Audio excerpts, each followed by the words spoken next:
Ethan threw on a t-shirt and sweatpants and walked into the kitchen. The first thing he did was turn on the coffee maker.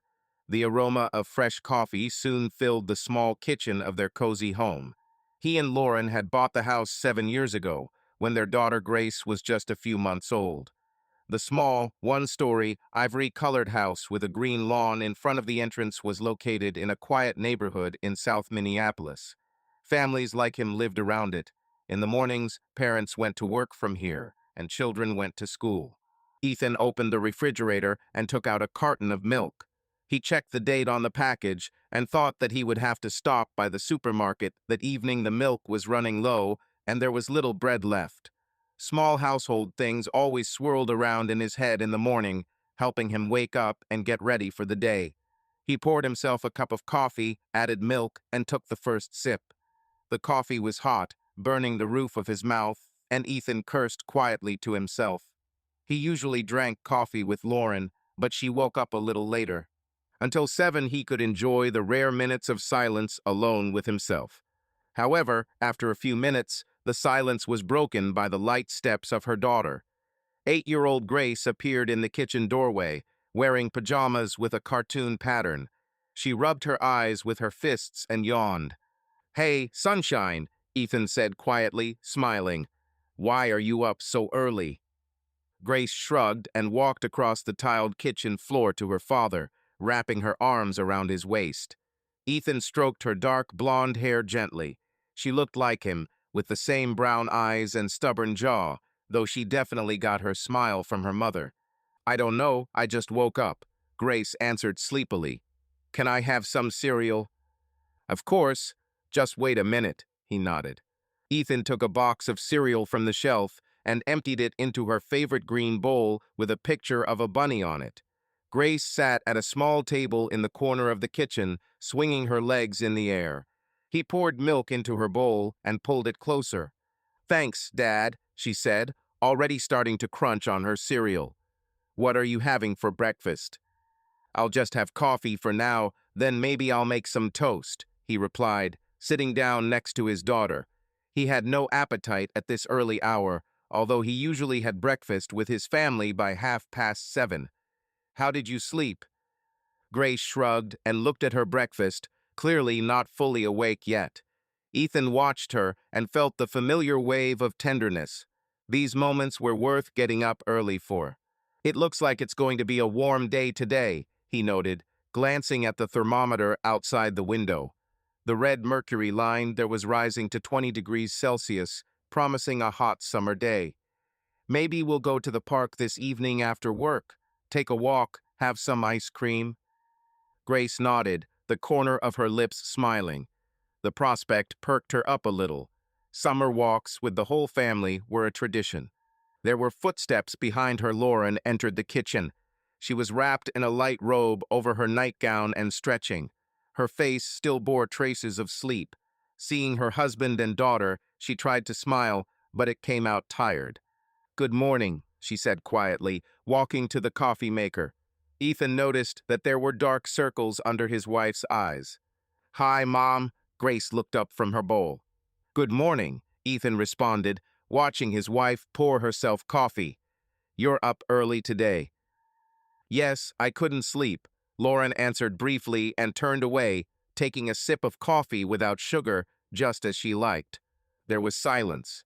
Usually they had a lively conversation in the mornings, plans for the day, who would take their daughter to camp or school, what to buy for dinner.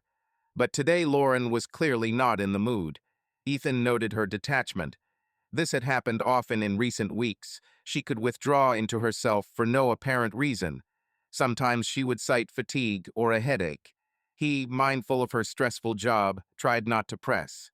Lauren worked as a project coordinator at a nonprofit in the city center. The work was noble, but stressful. Endless deadlines, negotiations with sponsors. A couple of times in the past months, she stayed late, citing urgent matters. Then Ethan himself put Grace to bed, and his wife returned late at night, apologizing for the overtime.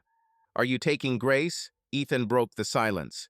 It was his turn to go to the office a little later today, so he usually took care of delivering his daughter. Lauren usually left earlier. "I can't today, sorry," the wife replied, wincing. "We have a morning meeting at 8 o'clock. I have to be at work early." "I see. Well, I'll take you then, no problem," he said calmly, although he was surprised. In her organization, meetings usually didn't start so early, but maybe this was an exception. Lauren smiled briefly, nodding gratefully. "Thank you, Ethan." He just waved his hand. "A trifle," he said, but an inner voice noted something was wrong. In the 15 years that they had known each other, Ethan had learned to sense his wife's mood, and now it was troubling him. It seemed that Lauren was worried about something or hiding something, maybe a problem at work, or had a fight with a friend. Usually she shared such things with him. However, lately she has been closing herself off more and more often. Ethan pushed away the unpleasant suspicions. After all, everyone has a period when they want to be by themselves. Perhaps they need to give her time and just support her. He decided to gently ask her in the evening if everything was okay. "Dad, can I have some more cereal?" Grace asked. Of course, Ethan obediently stood up and added another half bowl of cereal to his daughter. Lauren, having finished her coffee, was already heading to the bathroom to get ready.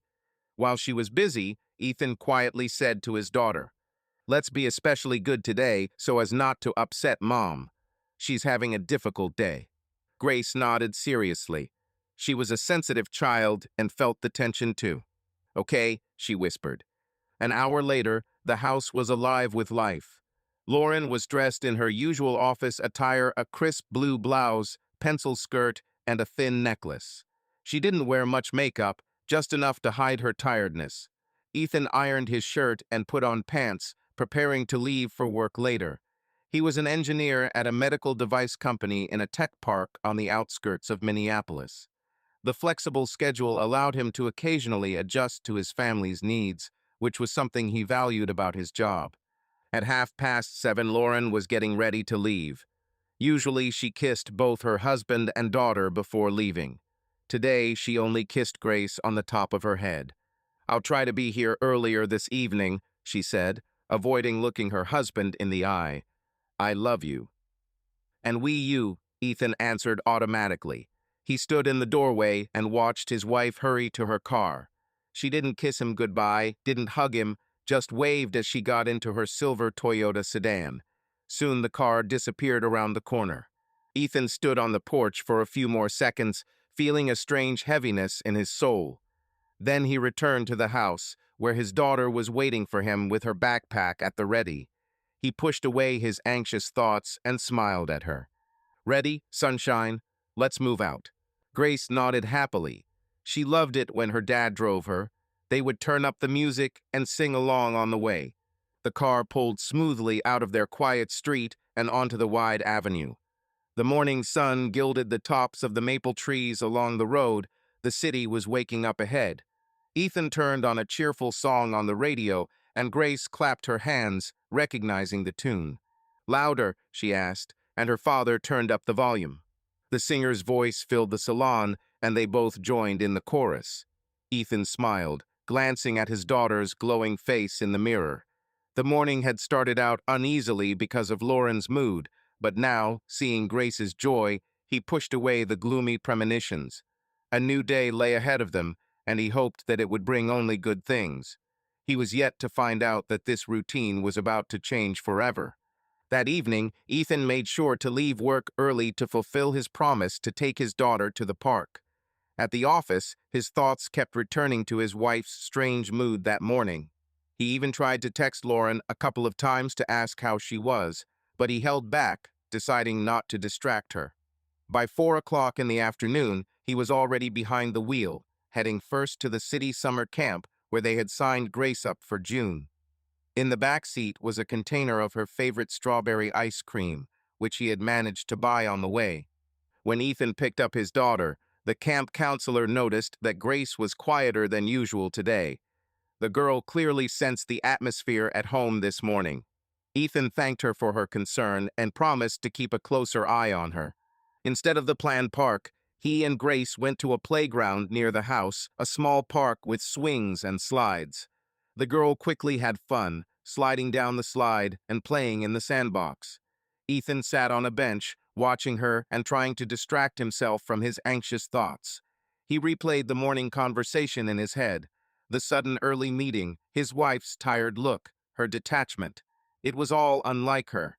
In the past, if something was bothering her, she would share it with him, even if it was about work.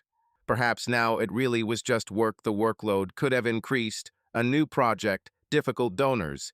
He resolutely drove the darker suspicions from his head. After an hour of vigorous play, Grace was sweaty and tired. She and Dad sat in the shade of a tree and ate ice cream.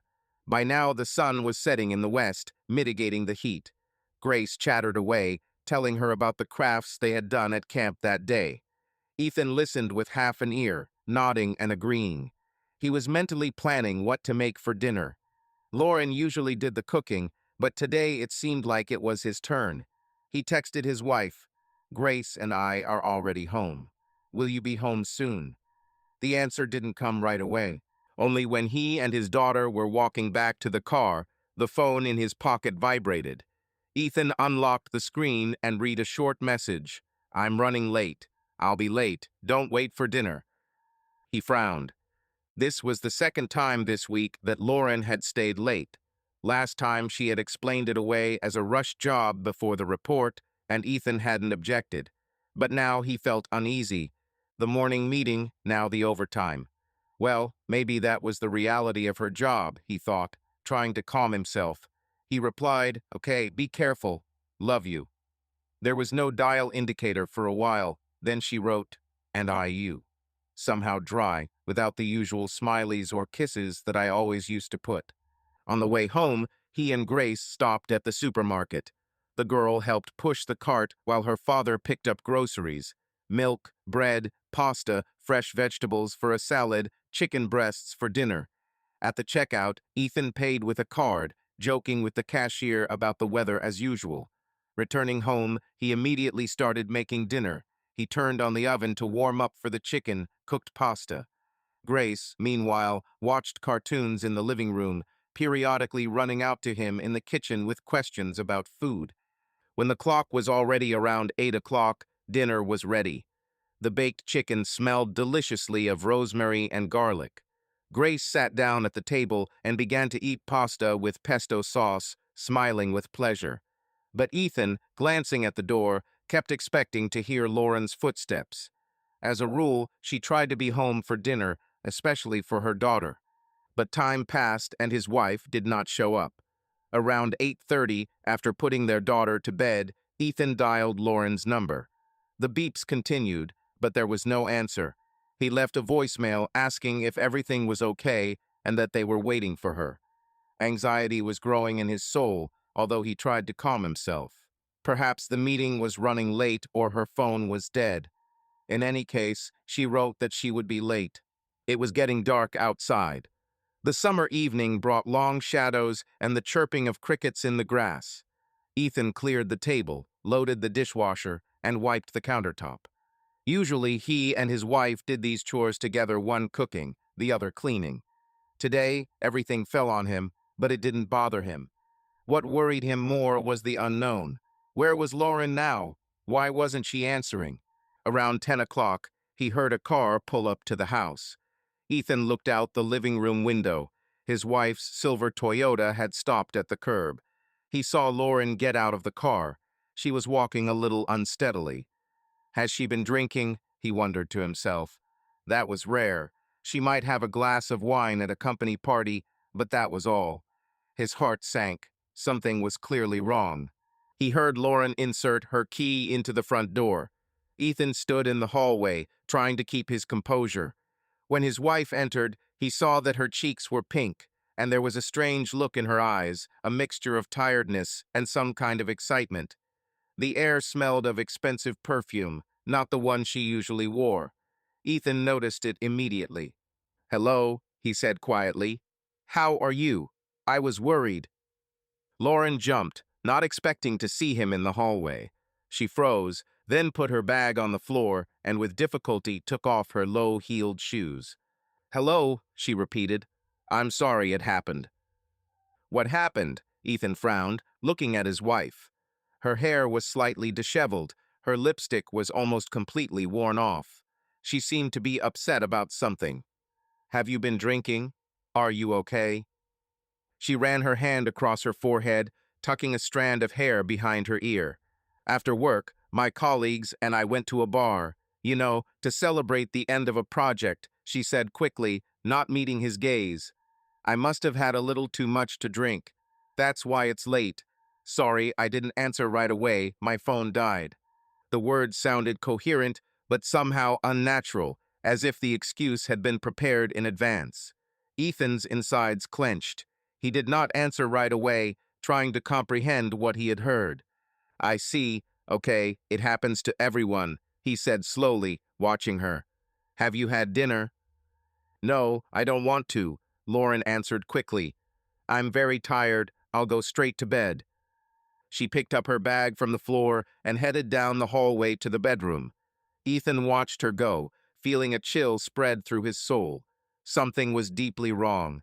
Lauren hadn't kissed her daughter goodnight, which she always did, even if she came home late. She hadn't explained clearly what the project was, what colleagues she was with, and that scent of someone else's perfume, distinct and sweet, hung in the air. Ethan walked into the kitchen and found his wife's phone on the counter. She had left it behind in her rush to get to the bedroom. The screen was off, but when he picked it up, it came to life with movement. A notification appeared on the locked screen, one new message. Sender, an unfamiliar name, Tom, with a smiley emoji. The preview text of the message read, "Thank you for a wonderful evening." Ethan's breath caught in his throat. His heart sank and he felt sick. He didn't want to believe what immediately came to mind. His hands began to shake. Even before he read the entire message, he was frantically trying to remember, was there a Tom among his wife's colleagues? He couldn't remember anyone he knew by that name, especially who would send her such words late at night. He knew it was wrong to read someone else's messages, but a feeling of dread and foreboding washed over him. Trying to remain silent, Ethan tapped the notification, opening the full message. The text appeared on the screen. "Thank you for a wonderful evening. I can't wait for our next meeting. Sweet dreams, my Laura." Ethan's face flushed. His wife, Laura, was clearly something only someone close and intimate would call her, and the tone of the message was too explicit. This was not a friendly message from a colleague. His vision began to blur. Ethan grabbed the edge of the table with his free hand to steady himself. He stared at the screen for a few more seconds, not believing his eyes. Everything was mixed up inside: pain, rage, and resentment. Betrayal pounded in his temples. There was almost no doubt. Lauren had spent the evening not with her colleagues, but with Tom, and judging by the message, there was clearly more between them than friendship. His hands continued to shake as he carefully placed the phone back on the table. Ethan closed his eyes, trying to take a deep breath. It felt like the air was frozen in his lungs. He forced himself to exhale slowly. The last thing he needed was to start a scene and wake the baby. Chaotic thoughts raced through her head. How could she? Why? How long has this been going on? What should she do now? Grace. The thought of his daughter suddenly struck him. What to do with her? If what he thought was true, their family could fall apart. This could not be allowed, but how could a family be saved after this? Ethan felt his anger slowly give way to cold determination. He quietly, so as not to disturb his wife, left the kitchen and went into the living room. He sat down on the couch, staring into the darkness ahead. He sat like that for about 10 minutes, trying to calm down and sort himself out. His chest was constricted with pain, but his mind was working clearly. Deception, betrayal, these words lay like a heavy burden on his heart. Well, if it really happened, there was no turning back. He never thought Lauren was capable of cheating, but the facts were there. Ethan barely slept that night. He didn't approach his sleeping wife or ask questions. He just lay on the couch, staring at the ceiling, trying to process his new reality. By morning, he knew what he was going to do. The next morning, the Rains house didn't seem so cozy. Ethan met the dawn on the same couch in the living room, still awake. His head was buzzing from lack of sleep, but the decision he had come to during the night remained firm. Around 6 in the morning, Lauren emerged from her bedroom looking exhausted, her hair disheveled, her eyes puffy. Seeing her husband sitting in the gloomy silence of the living room, she paused in the doorway. "Why are you here?" she asked quietly, her voice still sleepy but alert. "You haven't gone to bed?" Ethan slowly rose to his feet. It was hard for him to look at his wife. The lines of someone else's message floated before his eyes again, and he felt a sharp pain inside. He tried to speak calmly, although inside he was barely holding back the anger. "No, I didn't go to bed," he answered evenly. "I was thinking a lot." Lauren looked visibly nervous. She came closer, crossing her arms over her chest. "About what? Did something happen?" He smiled bitterly. It had happened. But he didn't want to start the conversation here, in the middle of the living room, while there was a child in the house. On the other hand, there was no point in putting it off either. "Where's your phone?" Ethan asked sharply, looking at her carefully. The wife blinked in surprise. "The phone? I think I left it in the kitchen." She began, stumbling. "Why do you need it?" Ethan took a step forward, trying to keep his voice quiet but firm. "I read the message you received last night." Lauren's face instantly lost all traces of color. Her arms dropped to her sides. "What? What message?" she whispered, though her eyes showed she understood. "Thank you for a wonderful evening," Ethan said, feeling anger boiling up. "Tom, who the hell is this?" Lauren opened her mouth, but no sound came out. Her eyes darted around, and she looked cornered. "It's not what you think." She finally squeezed out in a trembling voice. "Don't lie." Ethan's voice dropped to a whisper, the words filled with rage escaping through clenched teeth. "I'm not stupid, Lauren. You spent the evening with another man, and from the tone of your text, I can tell you're having an affair. How long has this been going on?" She shook her head, tears already welling up in her eyes. "No, no, it was the first time. Just once," she muttered, taking a step towards him. "I don't know how it happened. It's a mistake. I didn't mean to." "Once," Ethan laughed bitterly, but tears glistened in his eyes. "Of course, that's what I believed. Is that why you left early this morning for a supposed meeting? Planning a meeting. There was no meeting." Lauren squeezed out, lowering her head. "I know, it's all my fault." "Damn it, how could you?" he snapped, though he continued to whisper. His hands clenched into fists. He made an effort not to raise his voice. "We have a family, a daughter. I believed you, Lauren. And you." He didn't finish, feeling that if he continued, he would start screaming. Lauren was crying, quietly covering her face with her hands. Suddenly, light footsteps were heard in the hallway. They both turned around. Grace was peeking out of the bedroom. The girl was rubbing her eyes, fear on her face. "Mom, Dad," she called quietly. "Why are you arguing?" Ethan exhaled, trying to pull himself together. He quickly walked over to his daughter and squatted down in front of her, hiding his pain-contorted face from her. "Sorry, honey, we won't. It's okay," he said softly, patting her shoulder. "We're just talking loudly about something grown up. Go wash up. We'll make breakfast soon."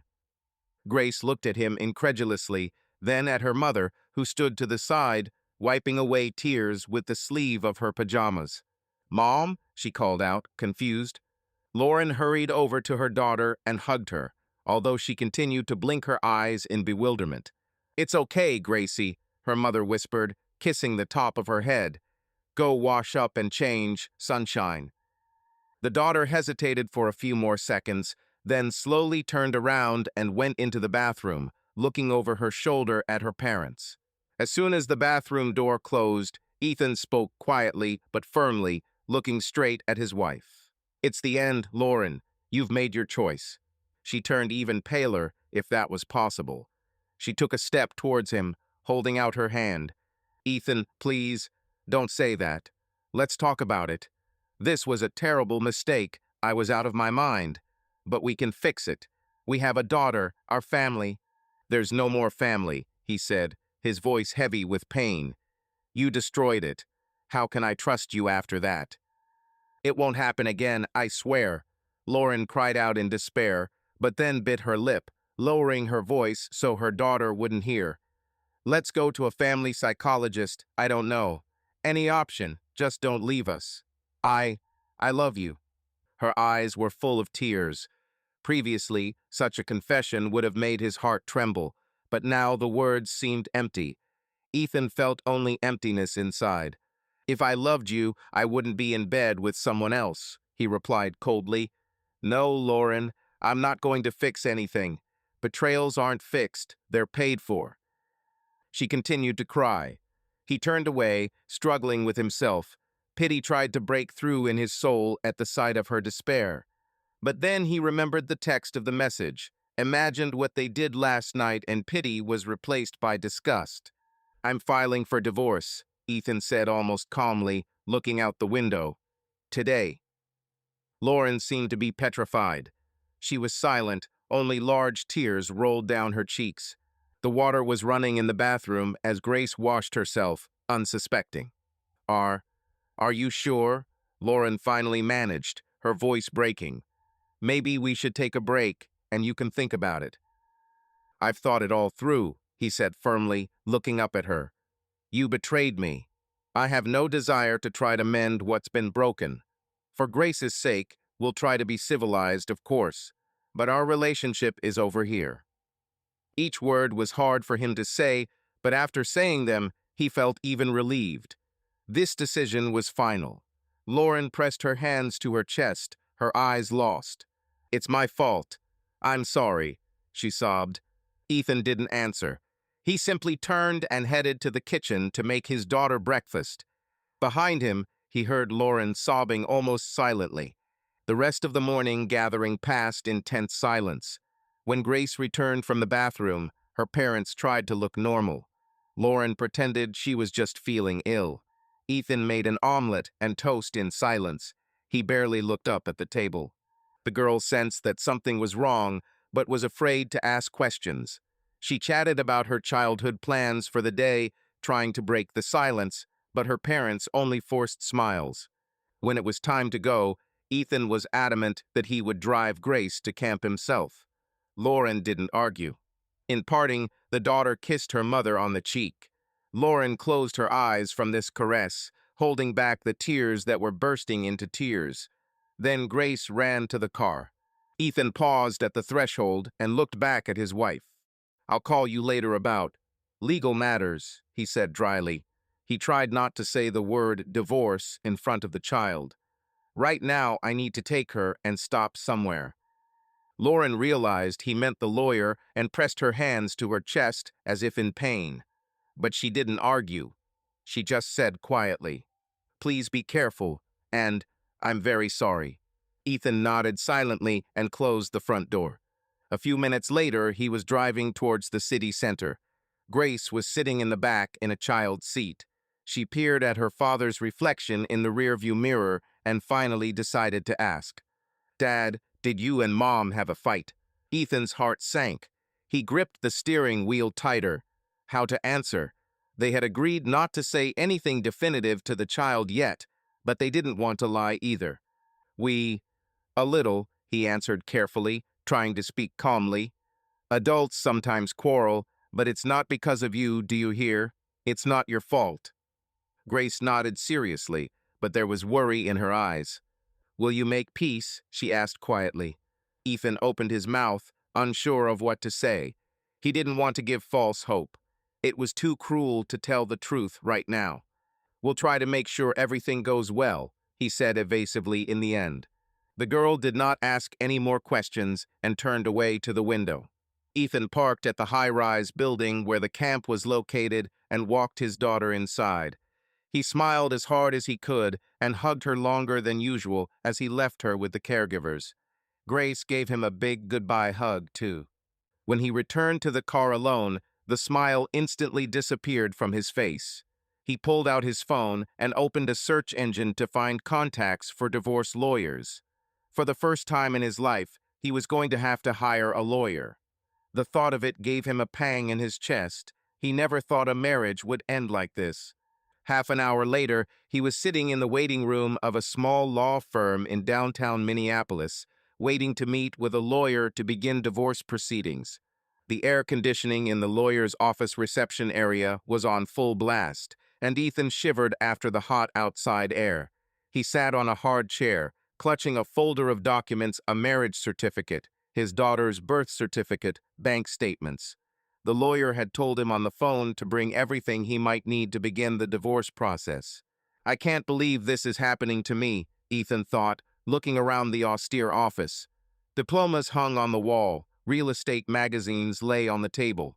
Just a few days ago, he was living a normal, happy life, and now he was sitting at a lawyer's office, preparing to end his marriage. "Mr. Raines," came the secretary's voice. He stood up. A short woman of about 50 in a business suit came out to meet him. "Hello, I'm Carol Kimball, your attorney," she introduced herself, shaking his hand. "Please come into my office." A minute later, they were sitting at a large oak table. Carol, with an understanding expression on her face, laid out a blank form and a pen in front of her. "I'm sorry you're going through this," she began softly. "Let's talk about your situation so I can help. You said on the phone that you had a daughter." "Yes, Grace, she's 8, Ethan nodded. "And we also own a house together. The mortgage is almost paid off. We don't have much in common. Our accounts are in the same bank. And we each have our own cars." The lawyer wrote everything down, clarifying the details. Ethan tried to answer clearly, although inside everything was shaking with nerves. "What is the reason for the divorce if it's not a secret?" Carol asked cautiously. Ethan clenched his jaw. He didn't want to get into the emotional details, but he knew the lawyer needed to know. "My wife cheated on me," he finally squeezed out. Carol nodded sadly, as if this wasn't the first time she'd heard it. "I understand. It's always hard. But legally in Minnesota, it doesn't matter," she said calmly. "We're a no-fault state. You just have to state irreconcilable differences in your divorce petition. No proof of infidelity is required." "Yes, I read it," Ethan answered quietly. He had a rough idea that treason was not punishable by law. That didn't make it any easier, but at least the process wouldn't drag on because of the guilt. "How many years have you lived in Minnesota?" the lawyer asked, continuing to fill out the form. "All my life, I was born here," he answered. "Then there is no problem. By law, one of the spouses must live in the state for at least 180 days before filing. You have fulfilled this condition." Ethan nodded. Carol moved on to questions about the baby. "So, the daughter is 8 years old. I assume she stays to live with her mother." He sat up straight in his chair. "Why did you decide that?" Sounded harsher than he intended. The lawyer looked up. "Sorry, I haven't decided anything. I'm asking about your wishes regarding custody. In such cases, children often live primarily with the mother, and the father gets extensive contact rights, for example, weekends, holidays, and so on. But it all depends on your family. Grace is very important to me. I'm very involved in her upbringing," Ethan said firmly. "I don't want to be a weekend dad. I think we'll be fine with shared custody, 50-50ths, if it comes down to it." He himself was surprised at how quickly he started talking about a future life divided into percentages. But the thought that his daughter would only be with him occasionally was unbearable. "I understand," Carol nodded. "The law allows for joint physical custody if the parents agree or if the court deems it best for the child. Courts now do often seek equal participation by both parents unless there is a reason otherwise." "And the reason could be, for example, my wife's infidelity?" he asked bitterly. Carol shook her head. "No, I'm afraid adultery in itself is not a reason to limit parental rights, unless it somehow harmed the child. But am I right in understanding that Grace's mother is caring and the child has no problems with her?" "Yeah, Lauren was a good mom, is a good mom," Ethan corrected quietly, looking down. The words were stuck in his throat. "She loves her daughter, and Grace loves her too." "Then I think it's better to immediately set your sights on joint parenting," the lawyer concluded. but we'll spell out the details in the agreement, with whom the child will live during what period, the schedule of weekends, holidays, who will contribute to expenses, and so on. If you can come to an agreement peacefully, the divorce will be relatively uncontested. You'll still have to wait at least 120 days for the court's final decision. But it is better to come to an agreement without litigation, so as not to traumatize your daughter with legal proceedings. Ethan understood this, although everything inside him resisted the word peacefully. But he nodded. Yes, I don't want war. I'm angry with my wife, but for the sake of the child, I'll try to do everything in a civilized manner. Carol looked at him carefully and smiled slightly at the corners of her lips. It's a wise decision. Believe me, the courts are always wary when parents try to use their children as leverage against each other. It's best not to allow that. She continued asking questions about the income of both spouses, about property. Ethan said that they both work, earn about the same. He is an engineer. She is a project manager at an NGO.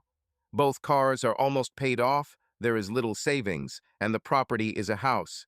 He also mentioned that he is the initiator of the divorce, and that his wife does not seem to want a divorce, judging by their morning conversation. That's understandable, Carol said. She can ask for a chance, but the decision is ultimately yours.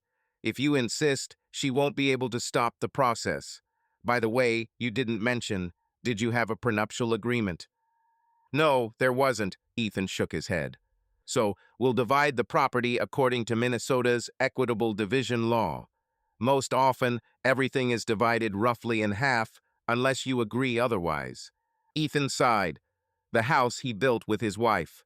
Everything was now to be divided up like spoils. Bitter.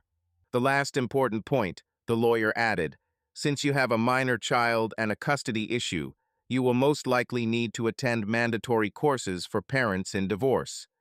In Minnesota, if custody is contested, the court requires both parents to complete a separate parenting training program. Yes, of course, he nodded wearily. I'm ready. Good. Today, I will prepare and file a formal claim for divorce.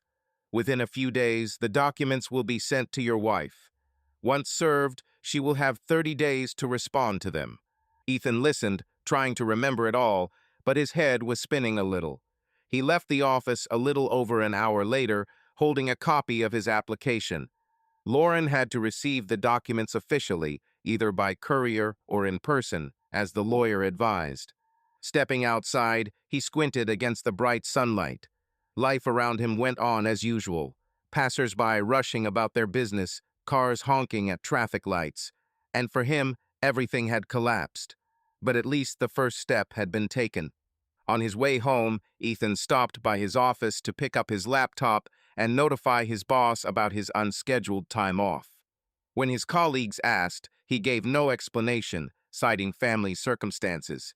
Only his friend and colleague Marco, who intercepted Ethan at the exit, patted him on the shoulder. Hey, are you okay? You're pale. Not really, Ethan sighed. Personal issues. I'll figure it out.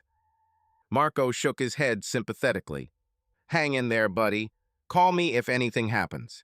Closer to 4 o'clock in the afternoon, Ethan was already parking at the house. He had arranged to pick up Grace himself and made it in time.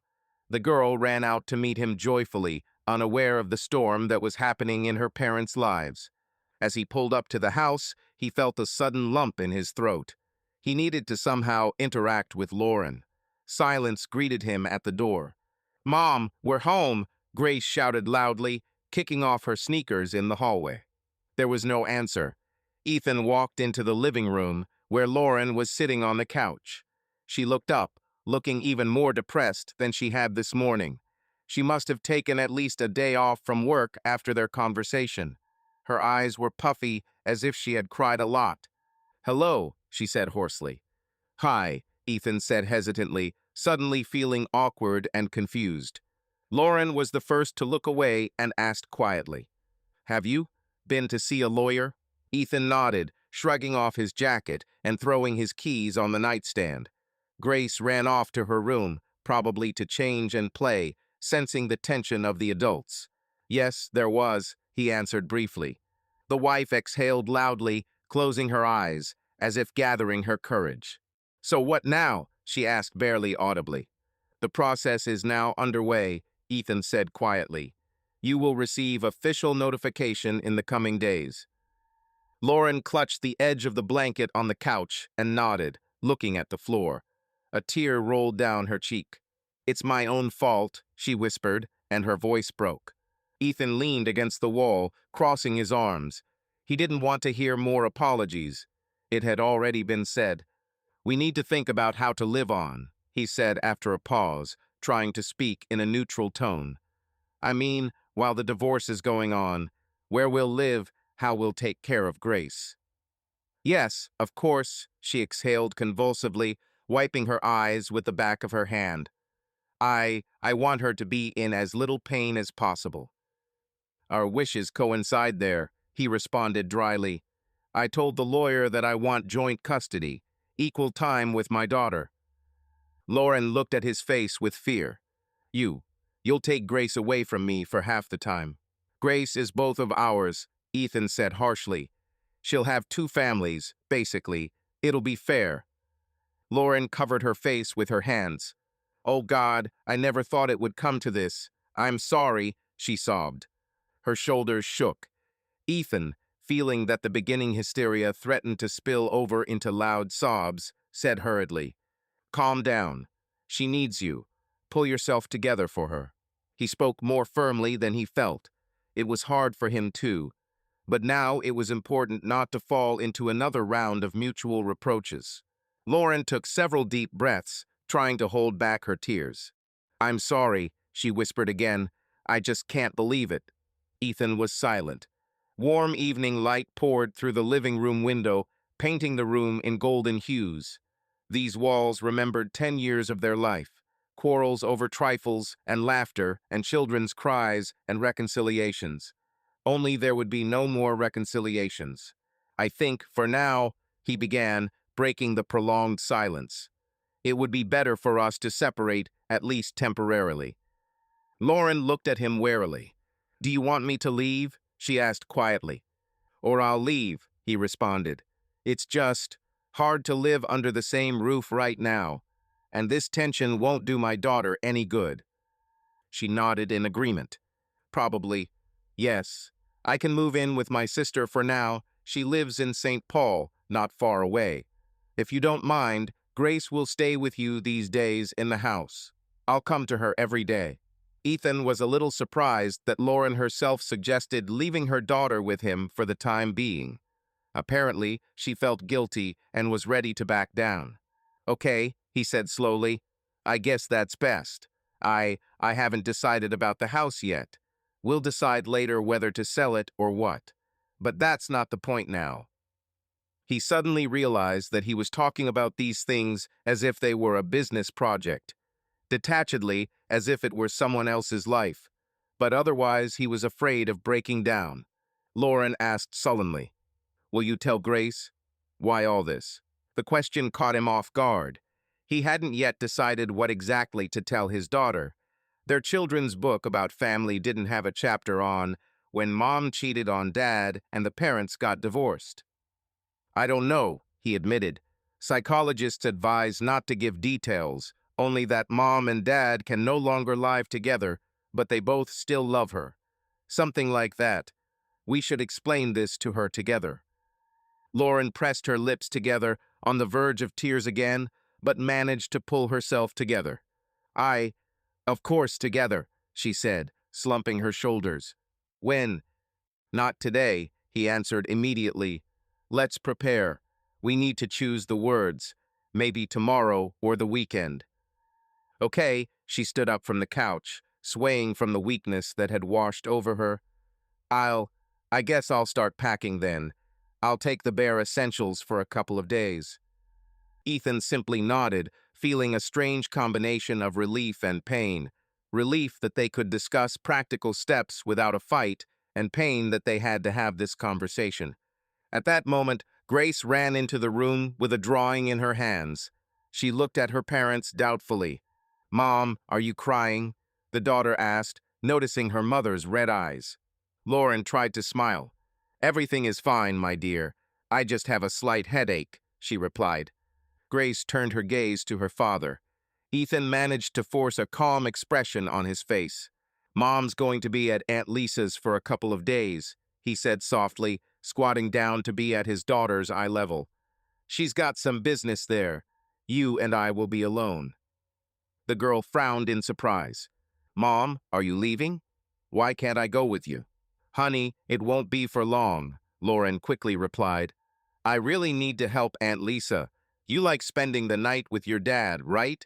You'll have a great time. Grace didn't take this explanation very well, but she nodded. Then she handed her mother her drawing, obviously to encourage her. Look, I drew the three of us. Here, that's us at the zoo, remember? She poked her finger at the figures on the paper. There's also a giraffe here. Lauren looked at the child's drawing and couldn't hold back her tears. She hugged her daughter close, stroking her hair. It's so beautiful, darling, she whispered. I'll miss you. Ethan looked away, feeling his own eyes sting. An hour later, Lauren was packing her bag. Grace was sitting quietly in her room, reading a book, overwhelmed by the strange atmosphere. Before they left, Lauren came out to them.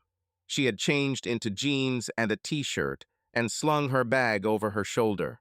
Ethan kept a low profile, and Grace hovered between them. I'll walk Mom to the car, he said to his daughter. Just a minute. The two of them walked out onto the porch. The evening air was warm, and the sunset sky was red in the west. Lauren stopped in front of her husband, looking down. Thank you for agreeing to such a plan. I know I have no right to demand anything. It's for Grace, he snapped, not for you. She nodded, accepting this. She was silent for a moment, then said, I know, and still thank you. I really messed everything up. Ethan remained silent, not wanting to bring up the subject again. He simply said, until tomorrow. Lauren opened her mouth as if she wanted to say something else, maybe apologize again or tell him she loved him. But she thought better of it. She just looked into his eyes, long and with a mixture of pain and regret, and then turned and walked quickly toward the car. Ethan stood on the porch and watched his wife's car disappear around the corner. Deep down, he felt nothing but devastation. Entering the house, he tried to feign high spirits for his daughter's sake. So, pizza for dinner, he smiled at Grace, furtively wiping a tear from his cheek. Hooray, pizza! The girl feigned joy, although the question was still frozen in her eyes. She clearly understood that her parents were not telling her everything. They ordered delivery from a nearby pizzeria.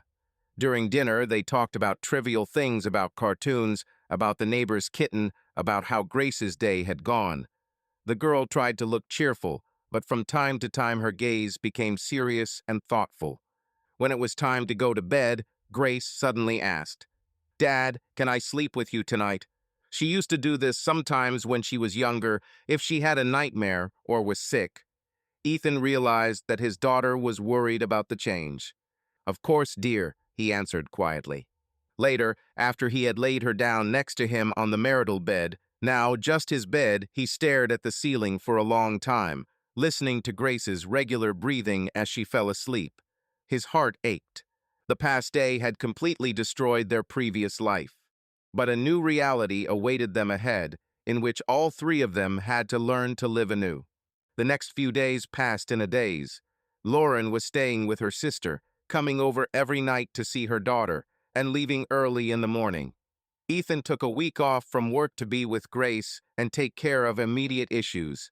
He had to explain himself to his bosses, and he was honest about his divorce. They were understanding. During these days, neither Ethan nor Lauren had spoken directly to the girl about the divorce. They were afraid to traumatize her with sudden news. However, children feel much more than they seem. Grace, although she did not know the details, clearly understood that something terrible had happened. In the evenings, when Lauren arrived, the atmosphere was tense. They tried to be calm for their daughter's sake. The three of them had dinner, discussed her day. But as soon as Grace left, a heavy silence fell. Lauren sometimes tried to talk not about them, but about organizational matters. Mail was coming, bills needed to be paid, Groceries needed to be bought. Ethan answered briefly, to the point. They did not touch on personal topics. At night, he still slept with his daughter, putting her next to him as she asked. This helped him. Grace's quiet presence drove away dark thoughts. At the end of the week, it was time to have an honest conversation with the child. He and Lauren had agreed to do it on a Saturday afternoon, when no one was rushing to work or camp. On Saturday morning, Lauren arrived early. Ethan noticed that she was very nervous. She kept fidgeting with the strap of her bag, her eyes darting around. He himself felt his palms sweating. They were about to do, perhaps, the hardest thing, hurt the child with the truth. Around noon, the three of them sat down in the living room. Grace had long suspected something was wrong. She sat next to her dad, holding his hand. Mom sat opposite on the poof. The girl looked from one parent to the other in fear. "Sweetheart, we need to talk to you," Ethan began softly, his heart pounding in his throat. "About something important." "About divorce?" Grace suddenly asked quietly. Ethan and Lauren looked at each other in surprise and alarm. "Who told you that word?" Lauren asked warily. "Nobody," the daughter shrugged. "I just heard Aunt Lisa say to you yesterday, 'Will it really come to a divorce?' And you said, 'I think so.'" Lauren bit her lip, realizing that her sister had unwittingly let it slip in front of the child. "I'm sorry, dear. We wanted to explain ourselves," she whispered. Grace lowered her head. "So are you really getting a divorce?" she asked with childish spontaneity, mixing up the case and the word. Ethan's stomach clenched. He put his arm around his daughter's shoulders. "Yes, Gracie," he said quietly. "Mom and Dad have decided to get a divorce." The girl tensed up, her eyes immediately filling with tears. "Why?" she whispered. "You won't live together anymore, will you?" "We're so sorry," Lauren began, moving closer and taking her daughter's other hand. "We'll try to explain everything. Sometimes adults, even when they love their child, stop getting along with each other," Ethan said, choosing his words carefully.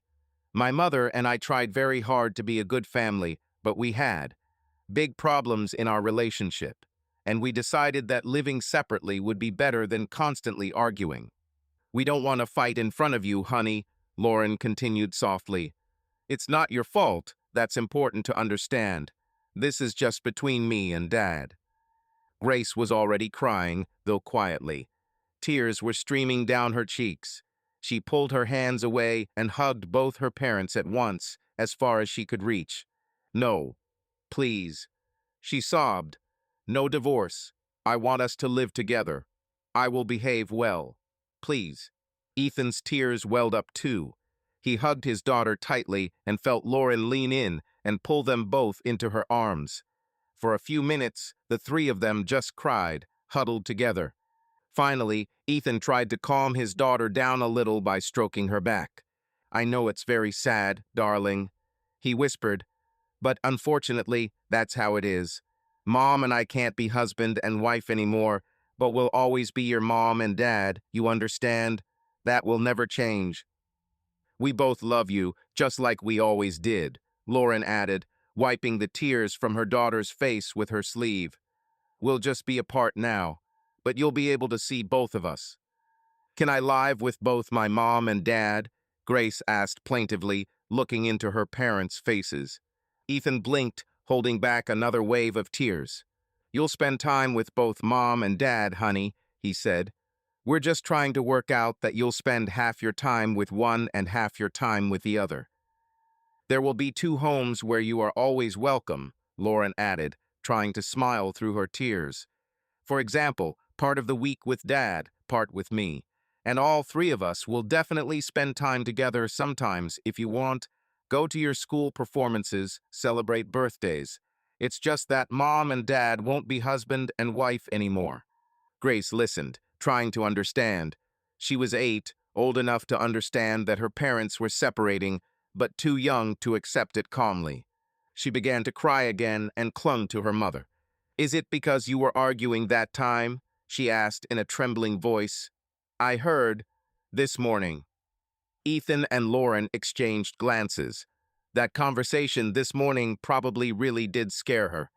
Partly, Ethan answered quietly. We had our differences, but we tried to protect you. I'm sorry you heard it anyway. Will you make peace? Grace whispered, looking hopefully into her father's eyes, then her mother's. Lauren shook her head, sobbing. I'm afraid not, dear, she said, her voice breaking. If it were possible, we would try, but it's better this way. No, it's not better. The girl suddenly flared up, emerging from the embrace. Her face turned red, her fists clenched. Divorce is bad. It shouldn't be like this. All my friends' mom and dad live together. She almost screamed. The parents watched her outburst in silence. It was expected. The psychologist warned them about the child's possible anger reaction. Grace jumped up from the couch and ran into her room, slamming the door. A second later, loud crying could be heard from there. Ethan hung his head heavily. Lauren sat next to him, wiping her wet face. It hurts so much, she whispered. Yes. He ran his hands over his face, trying to collect himself. But we have to get through this, for her. Lauren nodded.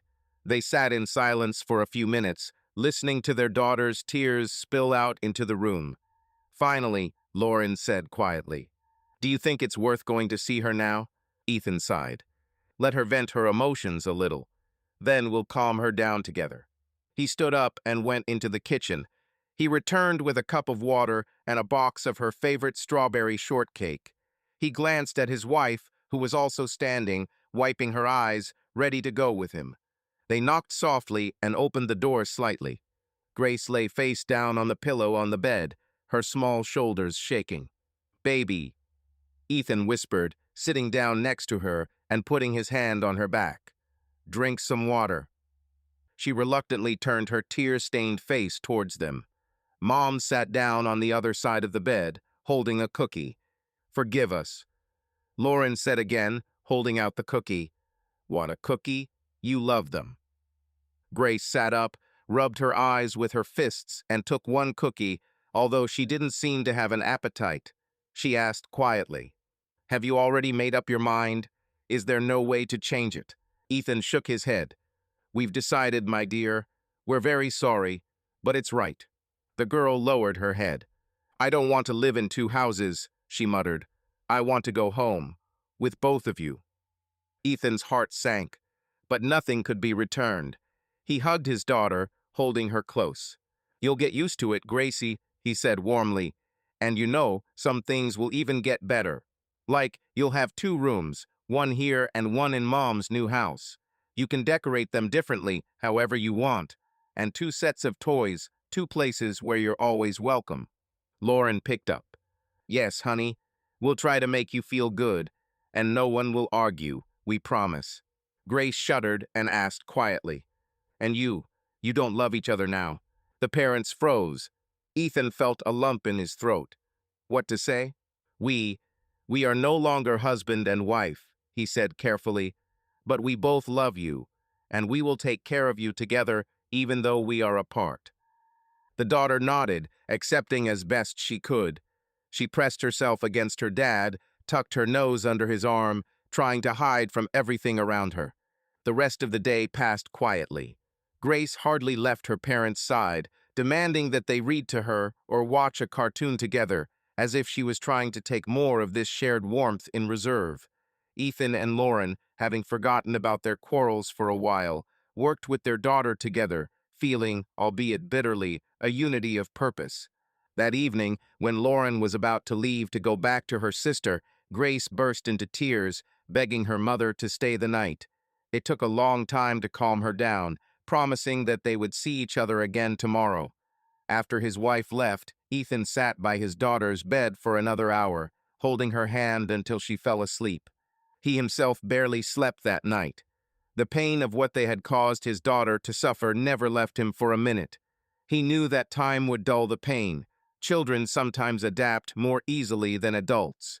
But now his soul was torn apart by Grace's sobs, which he could not forget. This is the price of my decision, he thought, looking at the dark ceiling. Mine and her decision.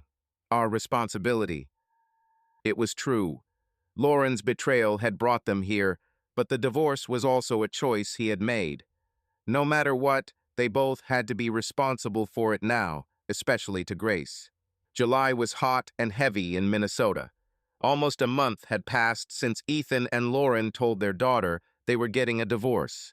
Life had settled into a new, unfamiliar routine. Lauren rented a small apartment not far from the old house, a one-room, but bright, on the third floor of a red brick house in the neighboring area. She quickly settled into the new space. She brought some things from home, bought Grace a small sofa and bright curtains with a floral pattern for her corner. Grace had not yet spent the night there, but sometimes she came with her mother for a couple of hours to look around and get used to it. Grace still went to summer camp during the day on weekdays, and they divided their evenings so that she spent some days a week with her mother and some with her father. At first, Lauren would come to the house herself to be with her daughter, but then Ethan decided that this could not continue. It was too painful to see his wife every day within the walls of their shared home. Soon they moved to a more precise schedule. Under the temporary arrangement their lawyer helped them work out, Grace would spend 3 days a week with her mother and 4 with her father, transitioning to a full 50-50th schedule when school started. They would alternate weekends. It was a temporary arrangement, but it seemed to suit both of them. Ethan would get a little more time with his daughter now, in the summer, and in the fall, when Grace entered 3rd grade, the number of days with her mother and father would be equal. Grace's first time staying overnight at Lauren's new place was a tough one. On Friday night, Ethan dropped his daughter off at the house where her mother now lived. Grace was silent the entire way, clutching her teddy bear to her chest. The bear, a gift from her dad for her last birthday, had become her talisman in these unfamiliar circumstances. Lauren was waiting for them at the entrance. She was smiling, but it was obvious that she was nervous too. She was fiddling with a bunch of keys in her hands. "Hello, how are you?" she asked, trying to sound cheerful. "Fine," Ethan answered shortly. He helped Grace out of the car and got out her backpack with her things for the weekend. The daughter held his hand tightly, slowly approaching her mother. "Hi, sunshine." Lauren crouched down and spread her arms, expecting Grace to rush to her.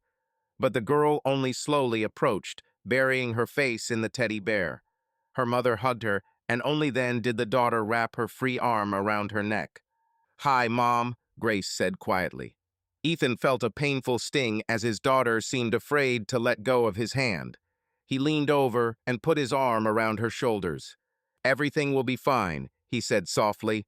"You wanted to watch the new cartoon with your mom, didn't you? You'll have a great time, and I'll come pick you up on Sunday morning." Grace nodded, but her eyes were shining on the verge of tears. Lauren noticed it too and gently ran her hand through her daughter's hair. "Come on, honey, let's go upstairs," she said. "I just made your favorite chocolate chip cookies." The 3 of them walked slowly up the stairs. At the door of the apartment, Lauren smiled encouragingly at her husband. "Thanks for the ride." Ethan nodded. He didn't want to leave while Grace was so dejected, but he couldn't stay either. He crouched down and turned his daughter around.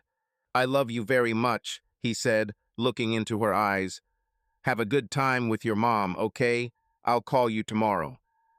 Grace wrapped her arms around his neck and didn't let go for a long time. "I love you too, Daddy," she whispered. "Can I call you too?" "Of course, at any moment," he smiled with effort. Lauren opened the door to the apartment and gently called her daughter inside. Grace reluctantly let go of her father and stepped over the threshold. Lauren looked at Ethan gratefully. "See you on Sunday." "Uh-huh," was all he could say, trying to contain the overwhelming feelings. The door closed. Ethan stood there for a few seconds, staring at it, as if hoping his daughter would run back out. But that didn't happen. He unclenched his fists in resignation. He hadn't even noticed how his hands had clenched until his knuckles turned white. Walking down the stairs was physically difficult. His legs felt heavy. Once outside, he took several deep breaths. Tears welled up in his eyes, but he brushed them away with his sleeve. In this new order of things, the hardest thing for him was letting go of his daughter. That Friday, Ethan returned to the empty house alone. For the first time in years, Neither his wife nor his child were there, even for the evening. The silence was oppressive. He mechanically ate dinner on the reheated pizza that he and Grace had left over the night before, then tried to watch TV, but out of habit he switched to the children's channels, expecting his daughter to be there. This only served to emphasize her absence. He tossed and turned for a long time that night, unable to sleep. The bed seemed too spacious and cold without his family. His thoughts returned again and again to how they had come to this life. Why had Lauren done this? He had avoided discussing this with her. He saw no point. But on a sleepless night, bitterness and anger overwhelmed him again. Pictures appeared before his eyes. Lauren in someone's arms, in their bed, or someone else's. He didn't know the details, but his imagination painted the worst. He realized that he couldn't go on like this. No matter how much he pushed them away, the thoughts kept coming back. Jealousy and pain tormented him. Ethan turned on the night light and sat up in bed. It was about 3 in the morning. He remembered that his lawyer had advised him to talk to a psychologist if he had the chance. It was hard to go through such emotions alone, and their family doctor, having learned about the divorce, gave him the contact of a good therapist. Without delay, Ethan took out his phone. Of course, it was stupid to call at night. He simply wrote an email to the address listed on the psychologist's business card, briefly asking for a consultation about the stress he had experienced. It felt a little better just from that action. At least he had done something. The next day passed without incident. Grace video called her dad, and she was already cheerful, showing how her mother made pancakes for breakfast and then how they were getting ready for an amusement park. Seeing her happy smile brought Ethan a huge sense of relief. He praised his daughter for her courage and thanked Lauren for trying so hard to entertain her. On Sunday morning, he came to pick up Grace. She ran out to him, excited, and immediately began chattering about how great the rides had been. Lauren looked tired, but also a little more relaxed, seeing that everything had gone relatively smoothly. To Ethan's relief, his daughter didn't cry when they said goodbye. She seemed to be slowly getting used to the routine of spending some time with each of her parents separately. But as the new week began, the first domestic complications arose. Lauren was supposed to drive Grace to camp on Monday morning, and Ethan was supposed to pick her up that afternoon. But by midday, Lauren called him, confused and worried. "Ethan, Grace," she began haltingly. "She's at the camp's infirmary. She fell on the playground, scraped her knee, and she's crying a lot. They told me to take her home." Ethan jumped up from his desk, his heart racing. "What? Did you break it badly?" He was already grabbing the car keys. "Where are you now?" "I was at work, I just left," Lauren answered. "But it's about a 20-minute drive. You're closer, I think. Can you pick her up now? I'll come to you right away later." "Yes, of course, I'm leaving," he responded. 10 minutes later, he was at the campground, ignoring the speed limit. Grace was sitting on a chair in the medical room. The nurse had just finished wrapping her knee. The girl was still sobbing. "Daddy," was all she said plaintively when she saw him on the threshold, and she immediately held out her hands. Ethan picked her up in his arms, careful not to hurt her bandaged leg. "Everything is fine, I'm here," he whispered soothingly, holding his daughter tightly to himself. "Well, my dear, it's all over now." The nurse explained that Grace had fallen while running and had torn off a large layer of skin, but the wound was not deep. It was more of a scare and pain than a serious injury. "Thank you," Ethan said, signing the necessary papers for the child's early departure. Grace calmed down in her dad's arms, sobbing only occasionally. He carried her out to the car. At that moment, Lauren pulled up too, her gray sedan running a red stop sign, apparently speeding as fast as she could. The mother jumped out of the car and rushed towards them. "Oh my God, my dear." Lauren looked into her daughter's face and stroked her back. "I'm sorry I wasn't there." "It's okay, Mom," Grace said tiredly, hugging her dad around the neck and not wanting to go down. Ethan opened the back door of his car. "Let's go to my place. Today is her day. I'll put her to bed, let her rest." Lauren looked confused for a moment, as if she wanted to object, but didn't. "Okay," she nodded. Then I'll follow you and stay with her for a while too, can I? Of course, Ethan couldn't refuse. He knew that any mother in such a situation would have done the same. Soon they arrived home. Grace, having calmed down completely, even tried to laugh when her dad carried her in his arms to the house, pretending that she was a queen on a throne. "Please, your majesty, delivered to the palace," he joked, just to see a smile again. Lauren walked alongside him, slightly behind, and Ethan noticed the gratitude on her face for the way he treated his daughter. In the living room, they laid Grace on the couch with a pillow under her leg. Lauren immediately went to the kitchen to make warm tea and find some children's ibuprofen in case of pain. Ethan covered his daughter with a blanket and quietly turned on her favorite cartoon to distract her. The parents spent the next couple of hours with their daughter, their differences forgotten. Grace dozed off, clutching her teddy bear. Ethan sat next to her, and Lauren sat in a chair a little further away. They were silent, but this time the silence was not awkward, but rather tired. When it became clear that her daughter was okay, Lauren stood up quietly. "I have to get back to work," she whispered. "Call me if anything happens." Ethan nodded, walking her to the door. Already at the threshold, Lauren said quietly, "Thank you. You got so angry today, and in general, thank you for being such a father." He was embarrassed and just shrugged. "For her sake, you understand. You are a good mother too." Lauren looked down. "I'm not sure, but I'm trying." They stood there for a few seconds, not knowing what to say. Then Lauren said, "Well, I'll go until the evening." "See you in the evening," he answered quietly and closed the door behind her. When she left, Ethan felt a strange feeling, a kind of warmth that they had been able to take care of the child together, without recriminations. Maybe not all was lost in terms of normal communication for the sake of their daughter. That evening, after putting Grace to bed early, he felt exhausted beyond measure. The worry about the baby, the unexpected meeting, and the shared chores with Lauren were emotional roller coasters. He brewed himself some chamomile tea and, covering himself with a blanket on the sofa, finally allowed himself to relax a little. The phone blinked with a notification, a response from the psychologist to his request. The doctor wrote that she was ready to see him for a consultation the day after tomorrow afternoon. Ethan sighed with relief. He firmly decided he would go. In mid-August, Ethan took the first step toward his own recovery. He went to see a psychologist. The small office on the second floor of an office building was cozy.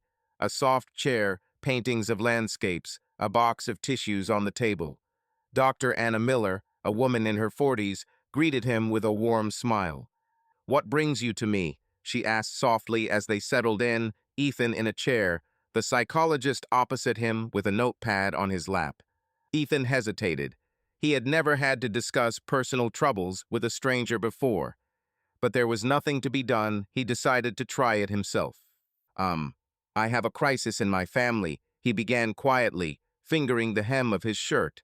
"Or rather, there is no family anymore. I filed for divorce." Anna nodded, urging him to continue.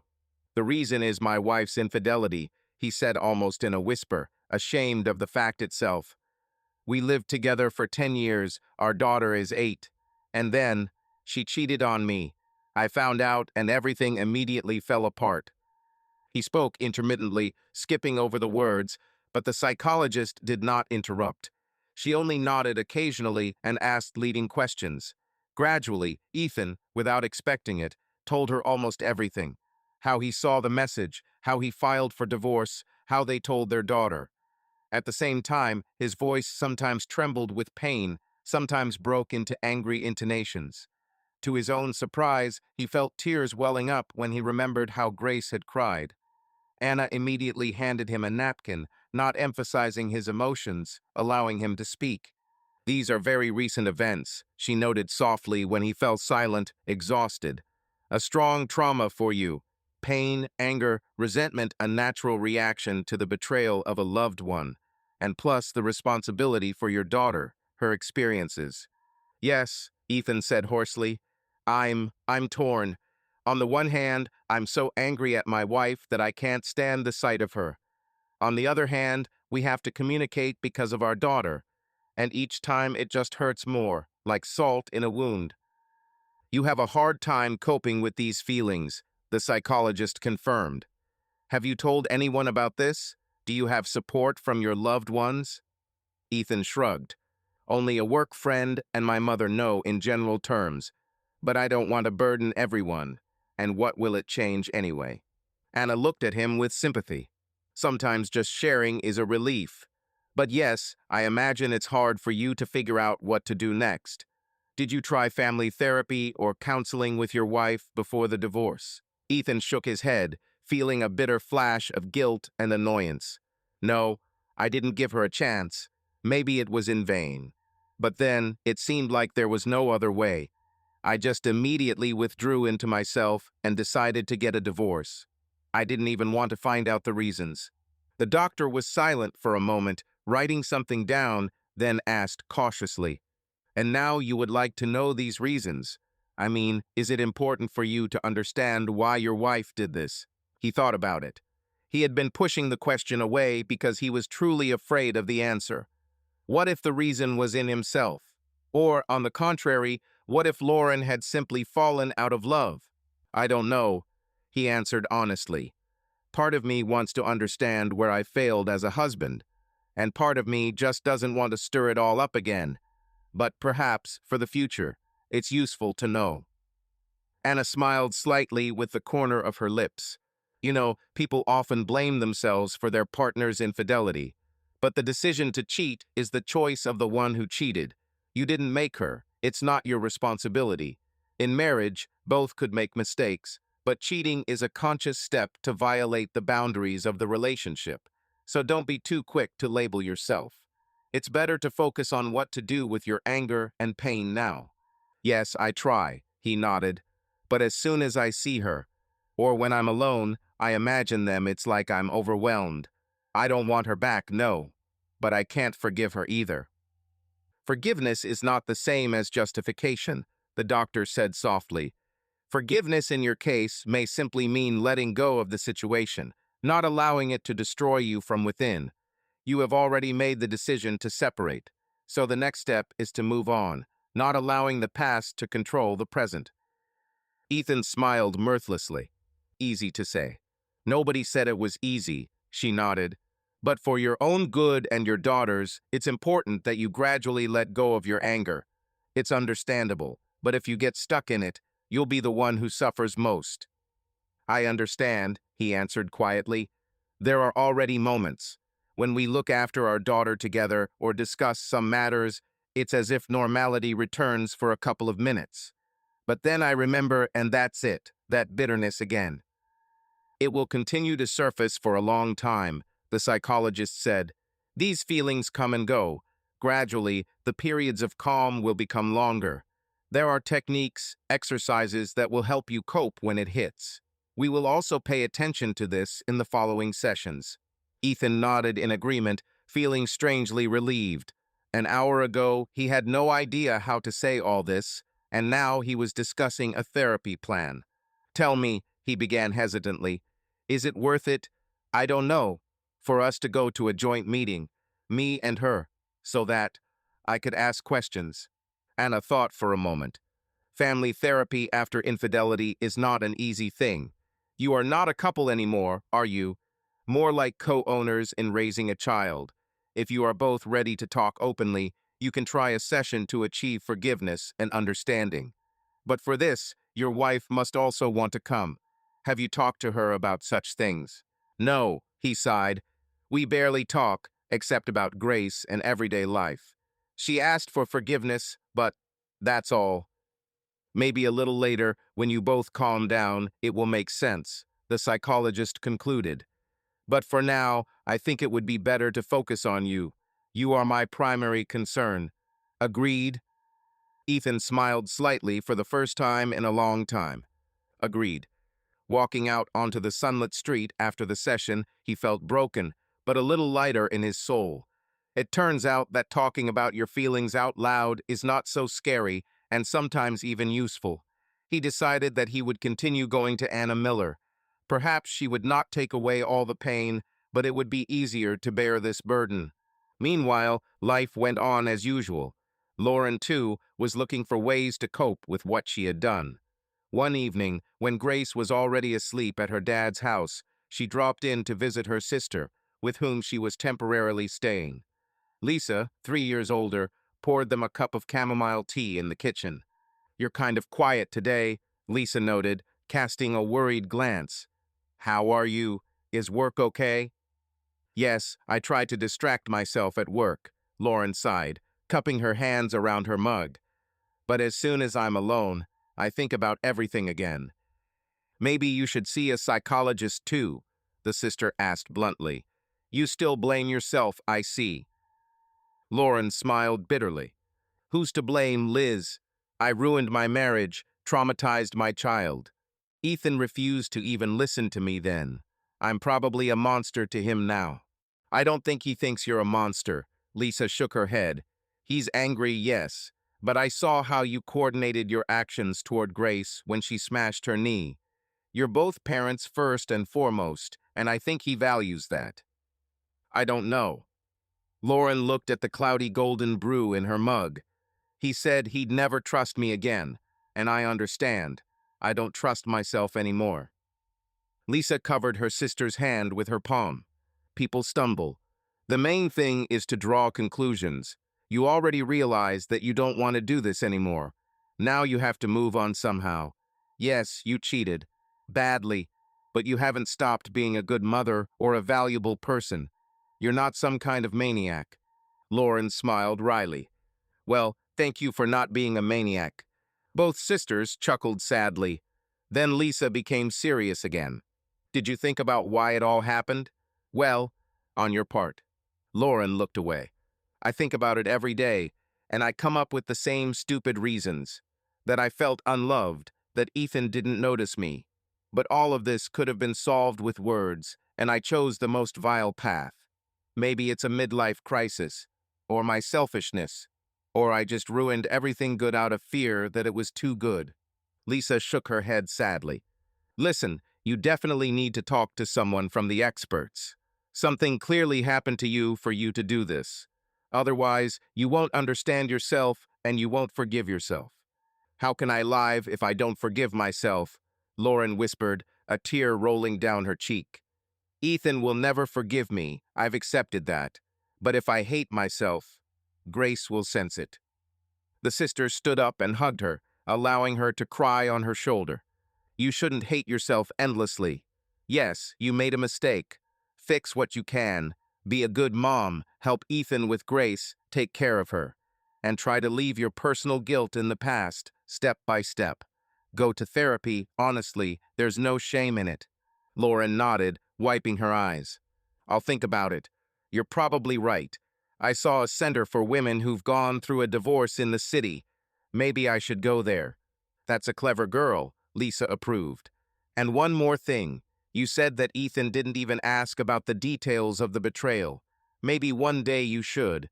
Explain to him, not to justify yourself, but just to know that you were honest with him until the end." Lauren shuddered at the thought. "I don't know. I'm scared and ashamed, and I'm also afraid that if I tell them why and how, it will only get worse." "It couldn't be worse, Laure," the sister answered quietly. "You're already getting a divorce, but maybe you'll both finally get closure. You'll know where you stand." Lauren said nothing, but Lisa's words kept running through her head. She wasn't sure if she had the courage, but something told her that her sister was right. Lauren clutched her mug of cold tea tighter. The wind howled outside.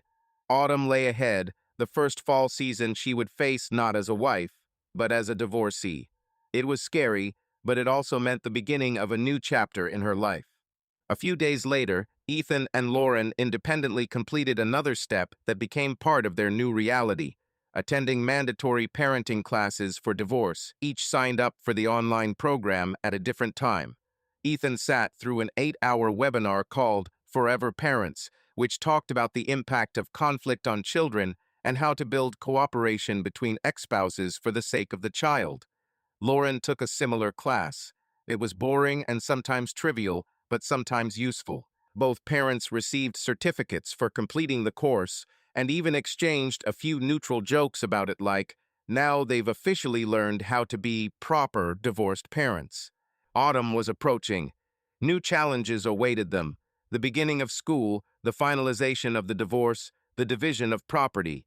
But gradually, step by step, Ethan and Lauren learned to live in a new reality, trying to preserve the main thing, the well-being of their daughter.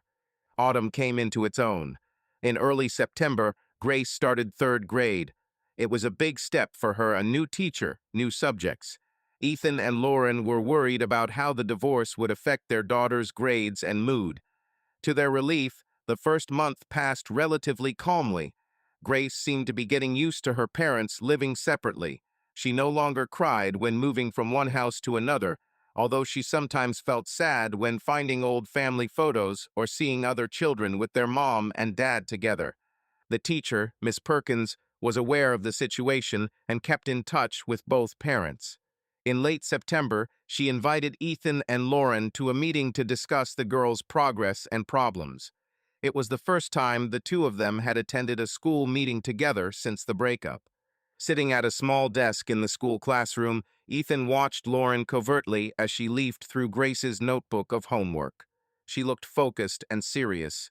A few months of living apart had changed her slightly. She had lost weight, now wore more formal clothes, and pulled her hair back into a ponytail more often. It occurred to him that she seemed to be trying to look more modest, less noticeable. He had once idolized her lightness and brightness. He pushed these thoughts away. Miss Perkins praised Grace. The girl is smart, inquisitive. But she also pointed out the difficulties. Sometimes Grace seemed sad, withdrawn, especially when the topic of classes concerned family or holidays. That's normal, given the circumstances, the teacher said softly, looking from Ethan to Lauren. I think she'll adjust completely in time. You both seem very supportive, which is wonderful. Keep up the good work, showing her that she's loved and safe. If she needs help from the school psychologist, we're always available. Thank you, Lauren replied. We're trying. Yes, Ethan chimed in. Thank you for paying attention to her. We've noticed that Grace is sad sometimes, but she doesn't usually talk about her feelings openly at home. We've been thinking about maybe taking her to a child psychologist if necessary. I don't see any serious warning signs yet, Miss Perkins smiled. A little sadness is normal. The main thing is that she communicates with friends, studies well. Give her more time. After leaving school, Ethan and Lauren walked a short distance to the parking lot. The conversation with the teacher brought them closer together with a sense of shared concern for the child. They exchanged the latest news. Grace wanted to sign up for an art class. They decided that Lauren would take her on Tuesdays and Ethan would pick her up on Thursdays. They discussed buying a new autumn coat for their daughter. They agreed to split the costs. It's good that she's doing okay at school, Ethan said as he opened his car door. I was worried. Lauren nodded. Me too. You know, thank you for being so involved. Not all fathers remain so active after divorce. He shrugged. She is my daughter. It is natural for me. There was a pause. They stood by the car, the cool autumn wind rustling the fallen leaves on the asphalt. Lauren took a deep breath, as if about to say something more personal, but then she took a step back. Okay, I have to go. Thanks again. I'll see you tomorrow when I pick up Grace. Oh yeah, see you. Ethan came to his senses as he got into the car. He drove home with mixed feelings. On the one hand, his interactions with Lauren were now calm, almost friendly. On the other hand, he noticed that she was trying to keep her distance, apparently feeling guilty.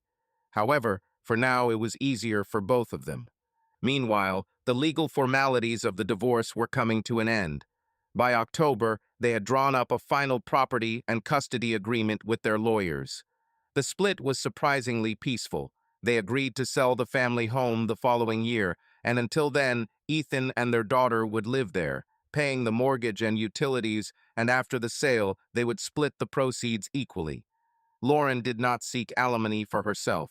She had a steady income, and she did not think it was fair to ask for it after her misdeed. As for child support, Since they divided their time with their daughter almost equally and both earned similar amounts, they decided not to set regular payments. They each covered Grace's expenses during their periods, and they agreed to split large expenses like school and medical bills equally. Lawyers approved this plan as reasonable. One day in mid-October, Ethan and Lauren showed up together in Minneapolis County Court for a final divorce hearing. It was a formality. The court was essentially making sure that the terms had been agreed upon voluntarily and that both were genuinely committed to ending their marriage. The atmosphere was casual, almost assembly line, like there were several other couples getting divorced that day, and they were waiting in the hallway for their turn. Ethan looked at the faded green walls of the courthouse and thought about how many lives were decided here every day. Lauren sat on the bench next to him, nervously fiddling with the handle of her bag. A middle-aged couple came out of the next room, loudly sorting out their relationship even after the judge's decision. The woman was sobbing. It seemed they had not been able to come to an amicable agreement about the children. Ethan stole a glance at Lauren. It was good that they had managed to avoid such a scene. Despite all the pain, they had managed to behave with dignity towards each other.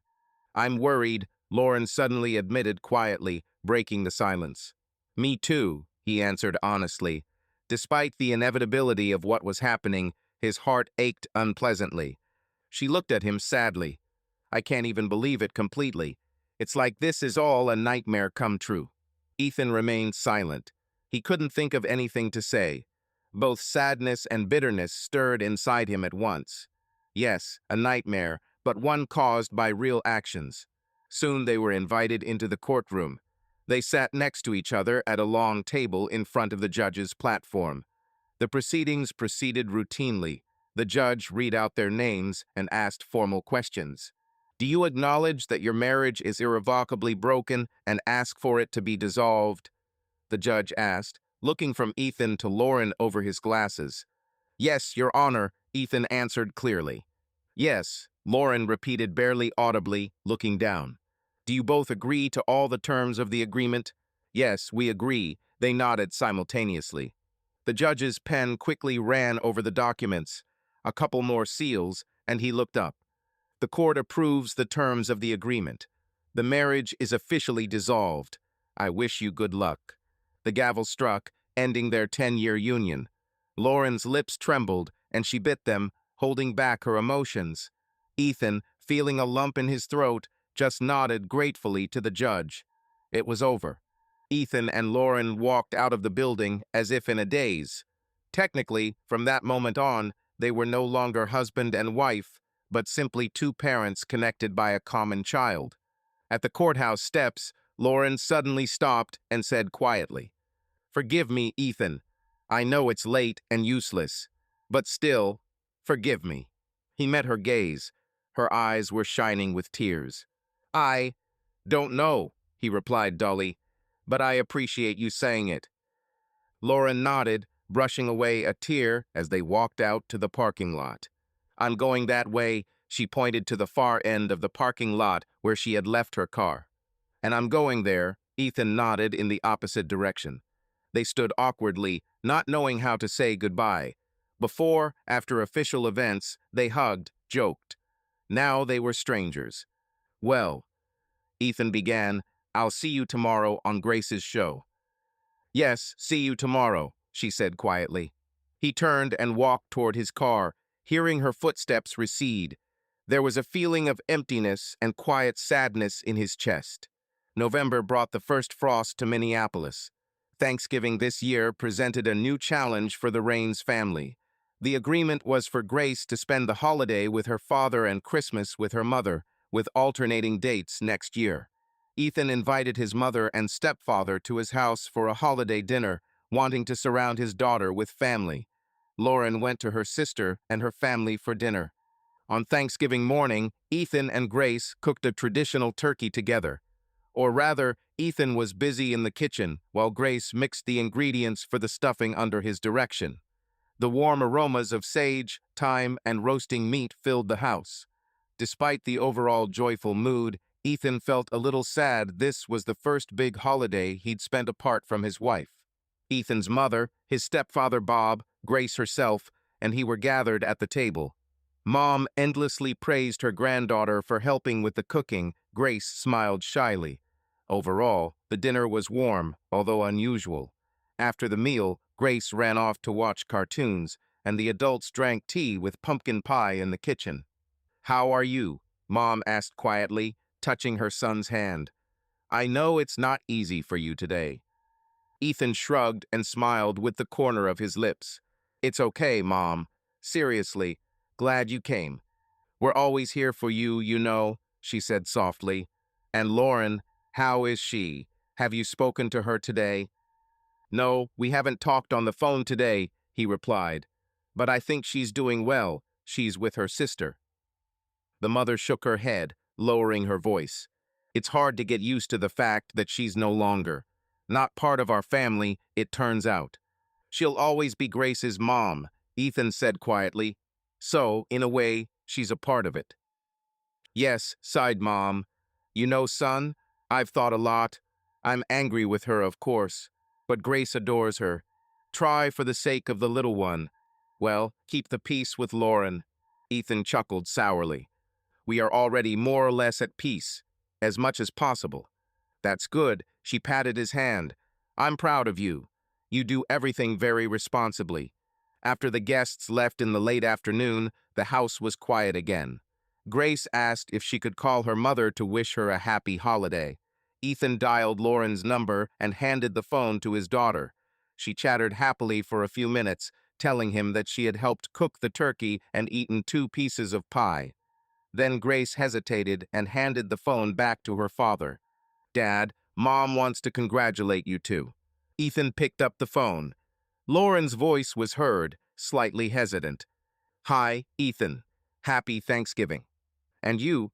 "Thank you," he answered calmly. "How are you?" "Good. We ate too much. Now we're lying down," she tried to joke. "Grace sounds cheerful. Tell her I'm very happy." "Of course," he nodded. "Thank you for talking to her." They fell silent. In those few seconds of silence, Ethan caught himself imagining for a moment that Lauren was sitting with them at the table, as she once had been. But he quickly dismissed the fleeting fantasy. "Well, see you later," Lauren said quietly. "See you later," he replied and hung up. At the same time, at the suburban table, Lauren turned off her phone and sighed quietly. Her sister and family looked at her with understanding.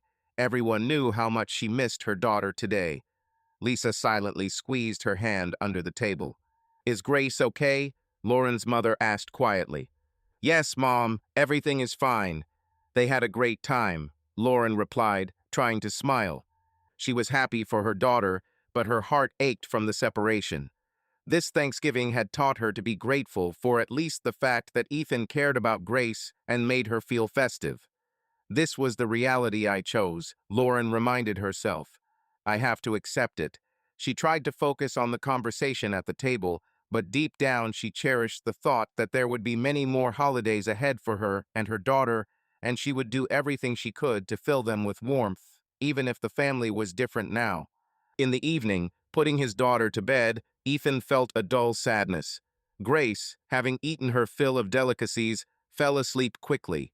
He sat for a long time in the living room under the dim light of the floor lamp, thinking about how strangely life had turned out.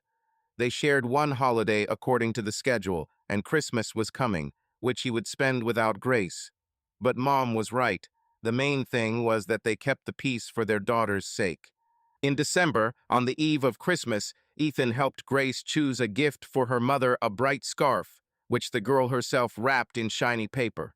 Lauren, in turn, sent through her daughter Christmas stockings with embroidered names for Ethan and Grace she used to add to her collection of such souvenirs every year. These little things initially threw Ethan off balance, reminding him of past holidays together, but then he appreciated the gesture. Lauren tried to preserve a sense of tradition for Grace.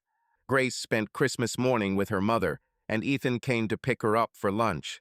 They agreed that each of them would spend half the day with their daughter, so that no one would feel empty on this family holiday.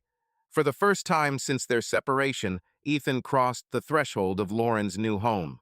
She invited him to come in for coffee while Grace gathered the gifts she had brought. The small apartment was cozily decorated, a garland on the window, a miniature Christmas tree on the table. Ethan sat on the edge of the sofa, accepting a mug of hot cappuccino from Lauren's hands. "Thank you," he said. "Your place is very cozy." Lauren sat down on the chair opposite, straightening a stray strand of hair.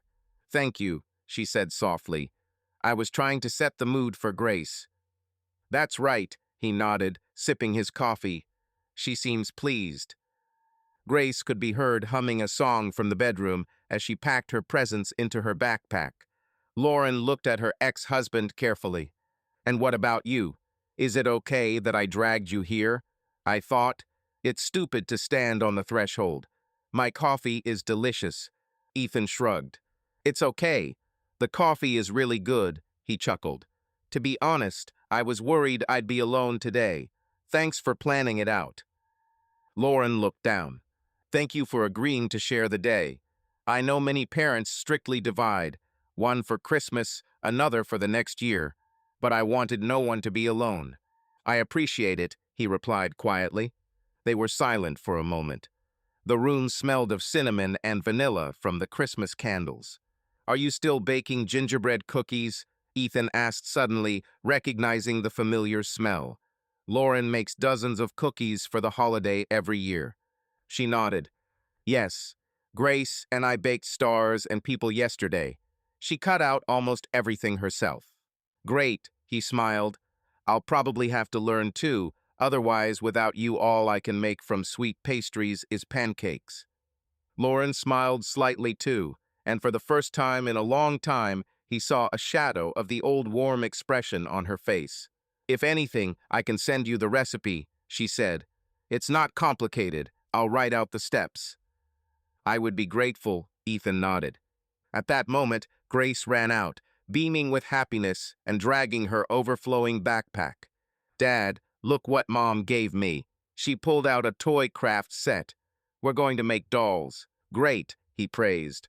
"Make sure you don't lose any parts." Lauren walked them to the door. Grace hung on her mother's neck as she said goodbye. "Bye, Mommy.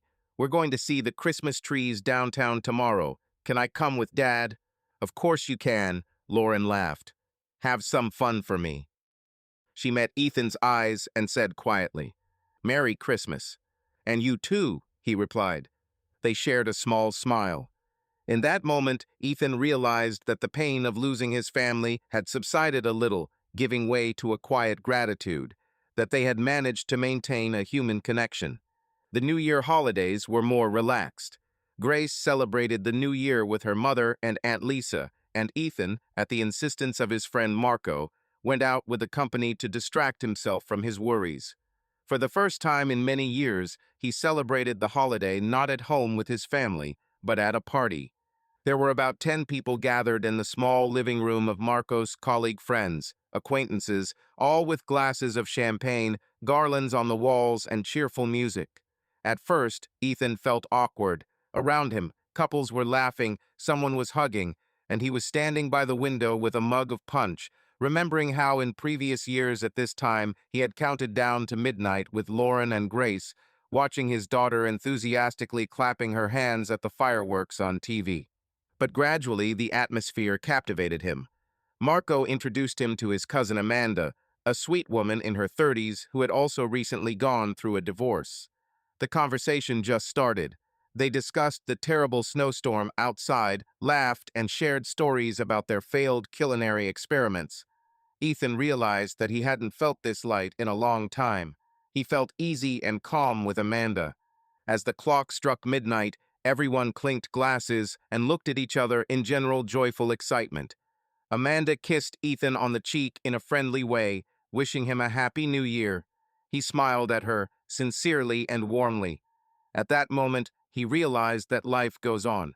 A couple of days later, on the first weekend of January, Ethan and Lauren exchanged short messages, wishing each other a happy new year and agreeing on Grace's vacation schedule. Everything was extremely polite and laconic. It seemed that they had finally found a stable format of communication, correct, friendly, and a little distant. January and February flew by in the midst of everyday worries. Grace studied, went to her art club. Ethan and his wife took turns driving her to classes, swapping household chores. Sometimes they all ran into each other, like at a birthday party for Grace's classmate, where both parents were invited. These moments were still a little awkward for Ethan, meeting Lauren among other parents, knowing that they were no longer a family, but each time it became easier. They could even exchange a few words about trivial things, the weather, the children's successes, and Ethan found himself talking to her almost like an old friend. On top of all this, another change occurred. In the spring, Ethan began slowly dating Amanda, Marco's cousin. They began with friendly walks and trips to the movies with mutual friends, but gradually became closer. One spring evening after a movie, the two of them were walking along the Mississippi River. The city lights were reflected in the dark water. Ethan decided to tell Amanda about his experiences of the past year, about how his family was falling apart. She listened attentively and then gently took his arm. "Now it's all behind you. You're a strong person if you could go through that and remain a loving father." The warm words touched Ethan. He felt his soul thaw next to this woman. Amanda understood him, did not judge him, and next to her, he wanted to believe in the future again. Ethan gave Lauren a fair warning before introducing his new friend to Grace. He believed it was right that his daughter should only see a new person in his life if the relationship was serious. On Sunday afternoon, the three of them met at the park, Ethan bringing Amanda and Lauren bringing Grace. Ethan was a little nervous as Lauren and Amanda shared their first smiles, though Ethan caught a hint of sadness in his wife's eyes. "It's so nice to meet you," Lauren said first, extending her hand to Amanda. "Grace has heard of you before, but I wanted to introduce you in person." "I'm glad too." Amanda shook her hand gently. "You've raised a wonderful girl." Grace clung to her mother, but seeing Amanda's open smile, she smiled back shyly.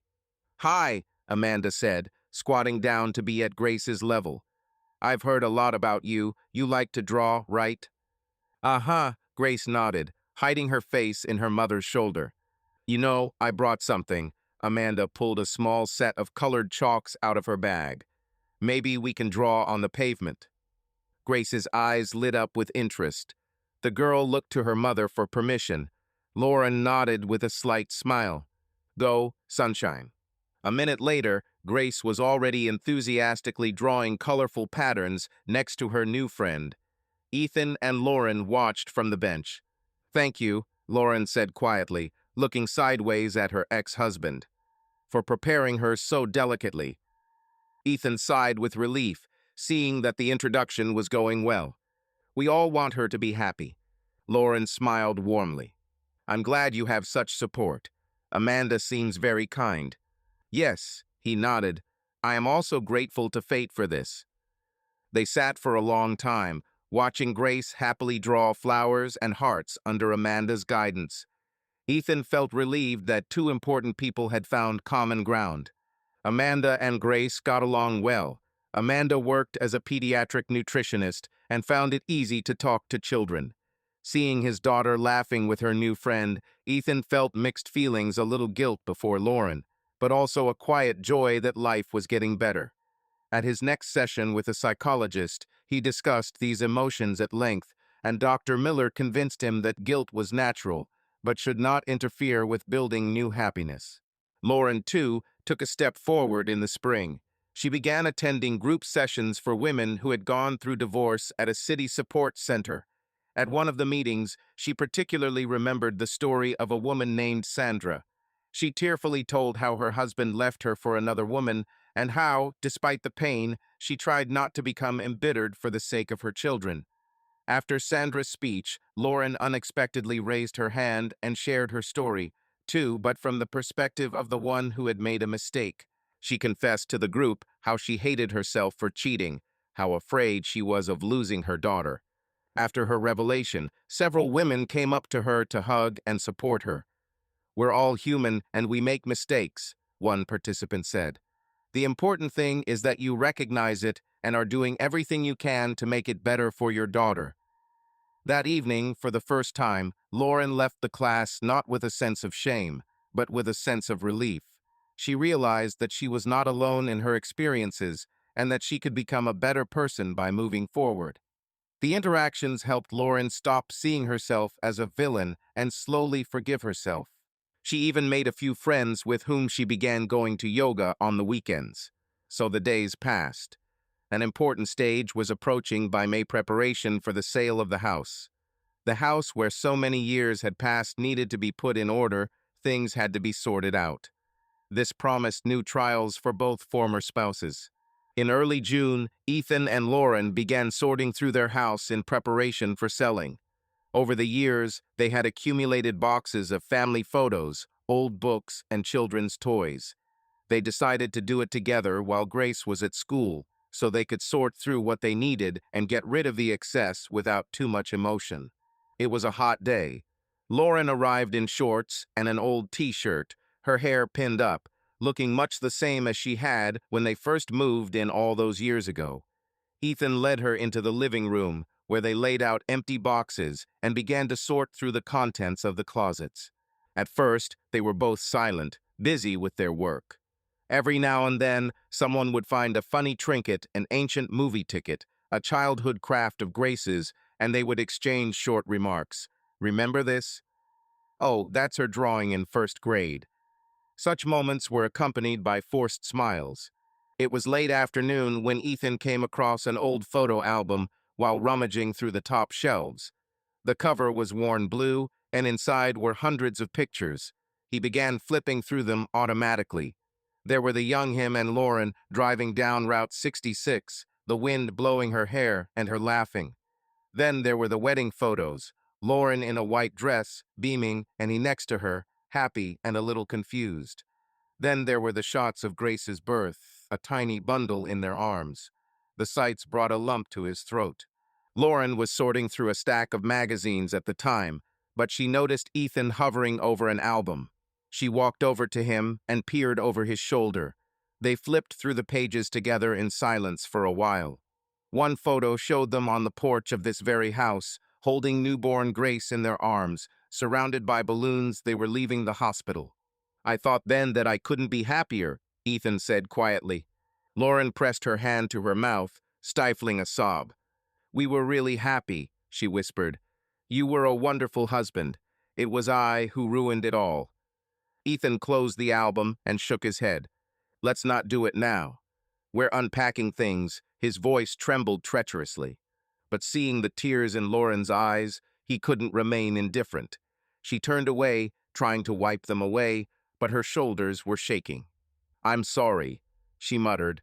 It's just, looking back on all these years, God, how could I? He gently touched her shoulder. Lauren, please, I don't want us both to fall apart now. She nodded, swallowing hard. Sorry, it's okay. She wiped her face and pulled herself together. Let's continue. They returned to sorting through their things, but their spirits were broken. It was becoming much harder to pretend that this was just a routine task. They kept coming across evidence of a happy life gone by, wedding glasses wrapped in paper, a collection of magnets from their travels. By evening, most of the boxes were packed. Lauren was getting ready to leave, but before leaving, she lingered in the empty living room. Ethan, too, stood in the middle of the room, looking at the bare walls with their dark squares family photos that had recently hung there, now taken down. It's all strange, he said quietly. It's as if an entire era has ended. Lauren smiled sadly. For me, these are the best years of my life. Truly. Ethan looked at her tired, sad. Somewhere deep inside, the old feeling painfully responded. Lauren. He began uncertainly, but fell silent. She looked up. What? He shook his head. It's okay. Take care of yourself. See you later. Lauren realized he wanted to say something else, but she didn't press him. And you, take care of yourself, she whispered. As the door closed behind her, Ethan sat down on the folded box. His heart was pounding. He realized that, despite everything that had happened, a part of him still felt warmth for this woman. Perhaps he always would, as someone he had lived with for so many years. And looking at her today in their home, he felt not only bitterness, but also a strange gratitude for the years they had shared. He couldn't sleep for a long time that night. It felt like their conversation had gone unsaid, like they were both afraid to say something important. Ethan knew he couldn't go on like this. To finally close this chapter, he and Lauren needed to have an honest conversation about everything. A few days after unpacking, Ethan called Lauren and asked to meet separately. They chose a quiet cafe in the middle of the day when Grace was at school. Ethan arrived a little early, nervously stirring his cooling coffee with a spoon. He was tense to the limit. Fear of this conversation mixed with a firm determination to end the omission. Lauren walked in, looked around, and headed to the table. She, too, was visibly nervous. She sat down opposite him, wrapping her hands around her teacup as if hoping to warm herself up. "Thank you for coming," Ethan began quietly. "You said it was important," she replied. "I also think we need to talk." They fell silent, unsure where to begin. Finally, Ethan took a deep breath. "Listen, I've been avoiding this topic for a long time, but after we took the house apart, in general, I think we need to finally close the gestalt, as psychologists say." Lauren smiled nervously. "You know, I just went to a support group, and they also advised me to clarify everything." "Okay," he nodded. "Then, can I ask you straight? Why? Why did you change?" She looked away, clicked her fingernail on the ceramic of the cup. Then she spoke quietly. "There are probably many reasons. None of them are excuses. But in short, I felt lost. At some point, I stopped understanding who I was, other than a mother and a worker. You and I grew apart, both bogged down in everyday life, in worries. You were often tired, and so was I. We stopped having heart-to-heart talks like we used to." She exhaled and continued. "It's not your fault, it just happened that way." And then one person appeared, a colleague. He listened to me, complimented me, and suddenly I felt young and interesting again. It made my head spin. I didn't even notice how I crossed the line. First, correspondence, flirting. Then one-day dinner, wine. I lost my head.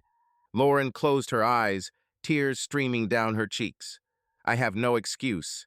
I could have stopped, told you that I felt bad, asked for help. But instead I betrayed you, because I was probably afraid to admit that we had problems." Ethan listened, clasping his hands together. He took a moment to process what he had heard. Of course, he had noticed much of it in hindsight, how their relationship had cooled before the betrayal, how little time they had spent together.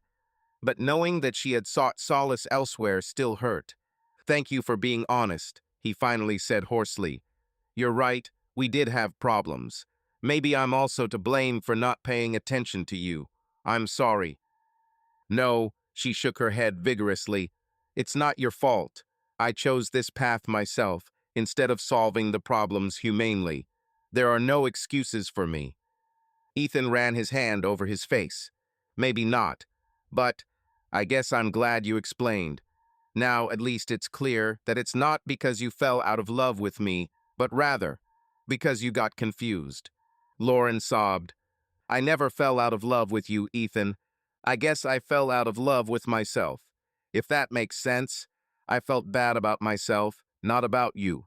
You were always a good husband and father." These words brought him great relief. He felt the tension leaving his body little by little.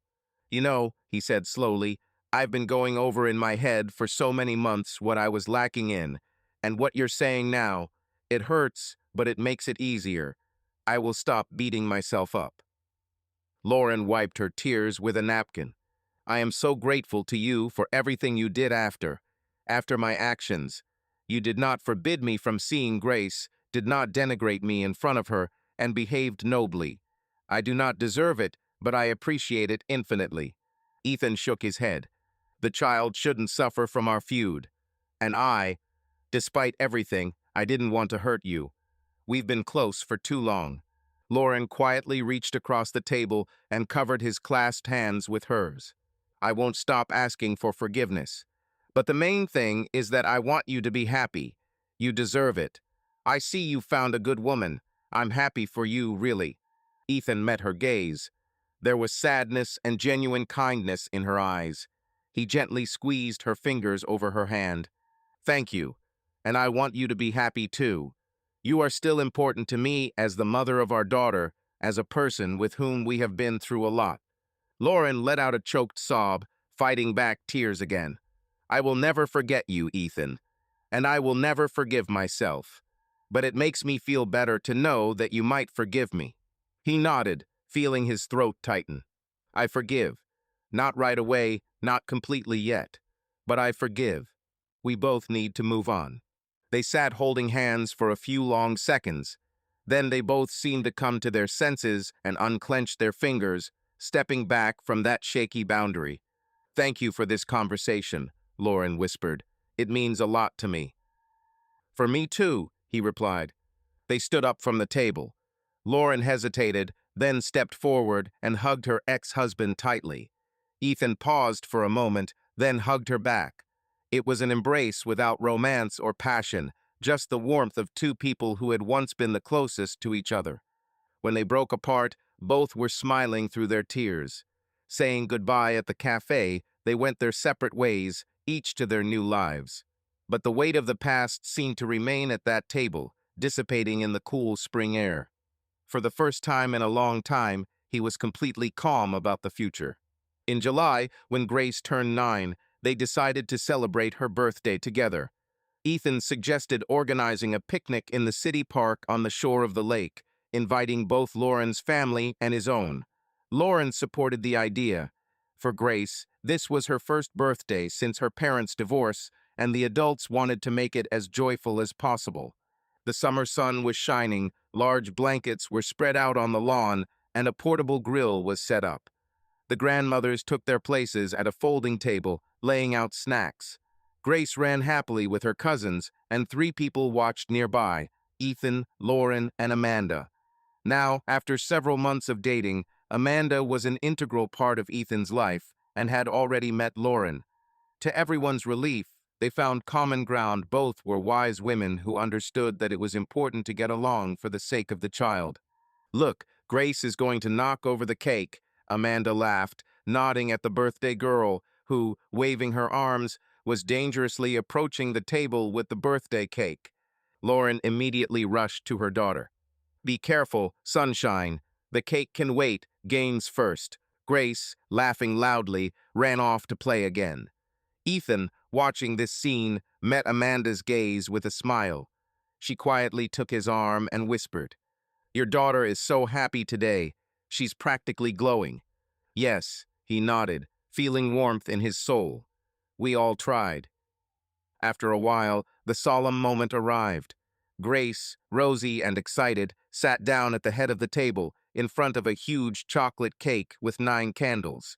Around her, her parents, grandmothers, and relatives stood in a semicircle. All together, they sang "Happy Birthday." Grace closed her eyes, making a wish, and blew out all the candles in one fell swoop. Hooray! There was applause. Grace rushed to hug first her dad, then her mom. Ethan picked her up, laughing. Lauren, touched, stroked her daughter's back. At that moment, someone clicked a camera. Ethan's mother decided to capture the happy moment. In the picture they would later see, Grace beaming, her father holding her in his arms, her mother and her father's new girlfriend standing nearby, everyone smiling. An incomplete traditional family, but a happy family. Once the cake was cut and the children had wandered off to play, the adults sat down under the trees.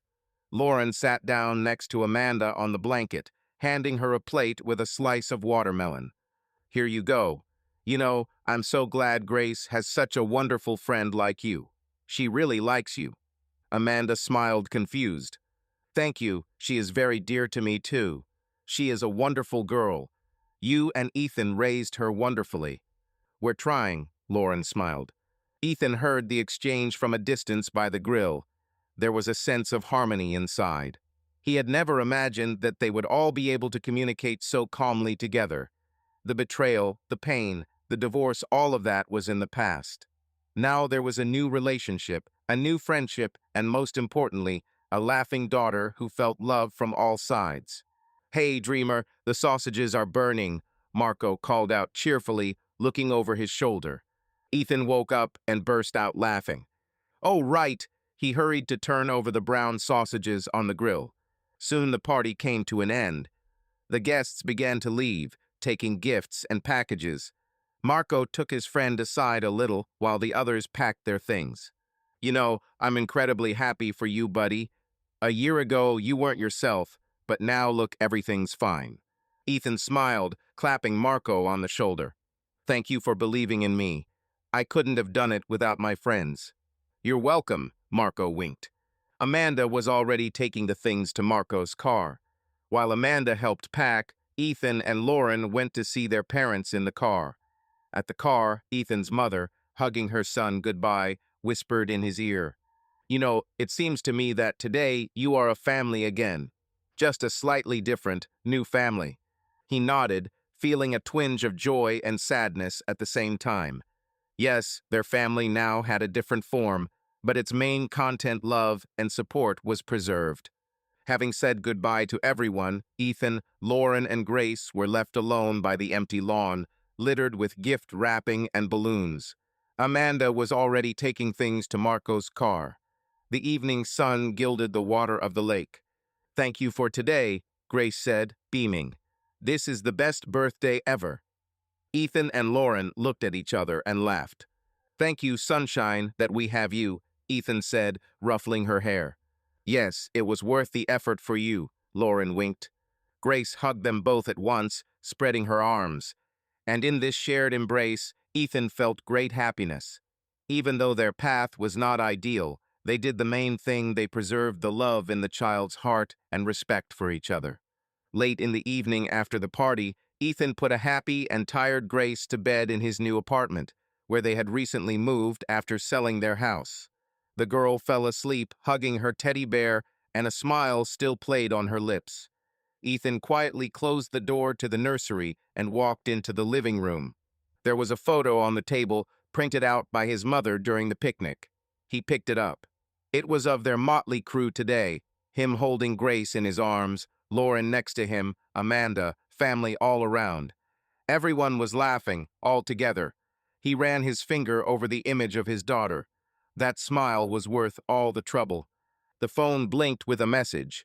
Ethan unlocked the screen. It was a text from Lauren. Just 2 words: "Thank you." He understood what she meant for today, for the peace between them, for his daughter's happiness. He thought about it and replied, "Thank you too." No more words were needed. Ethan stepped out onto the balcony. The cool night air touched his face. The lights of evening Minneapolis spread out below. In the distance, the roar of the night highway could be heard, interspersed with the occasional cries of night birds. The city lived its own life, and in this noise, Ethan suddenly felt part of this life again. Once, it seemed to him that the world was collapsing. But life went on, difficult, unexpected, but also giving new hope.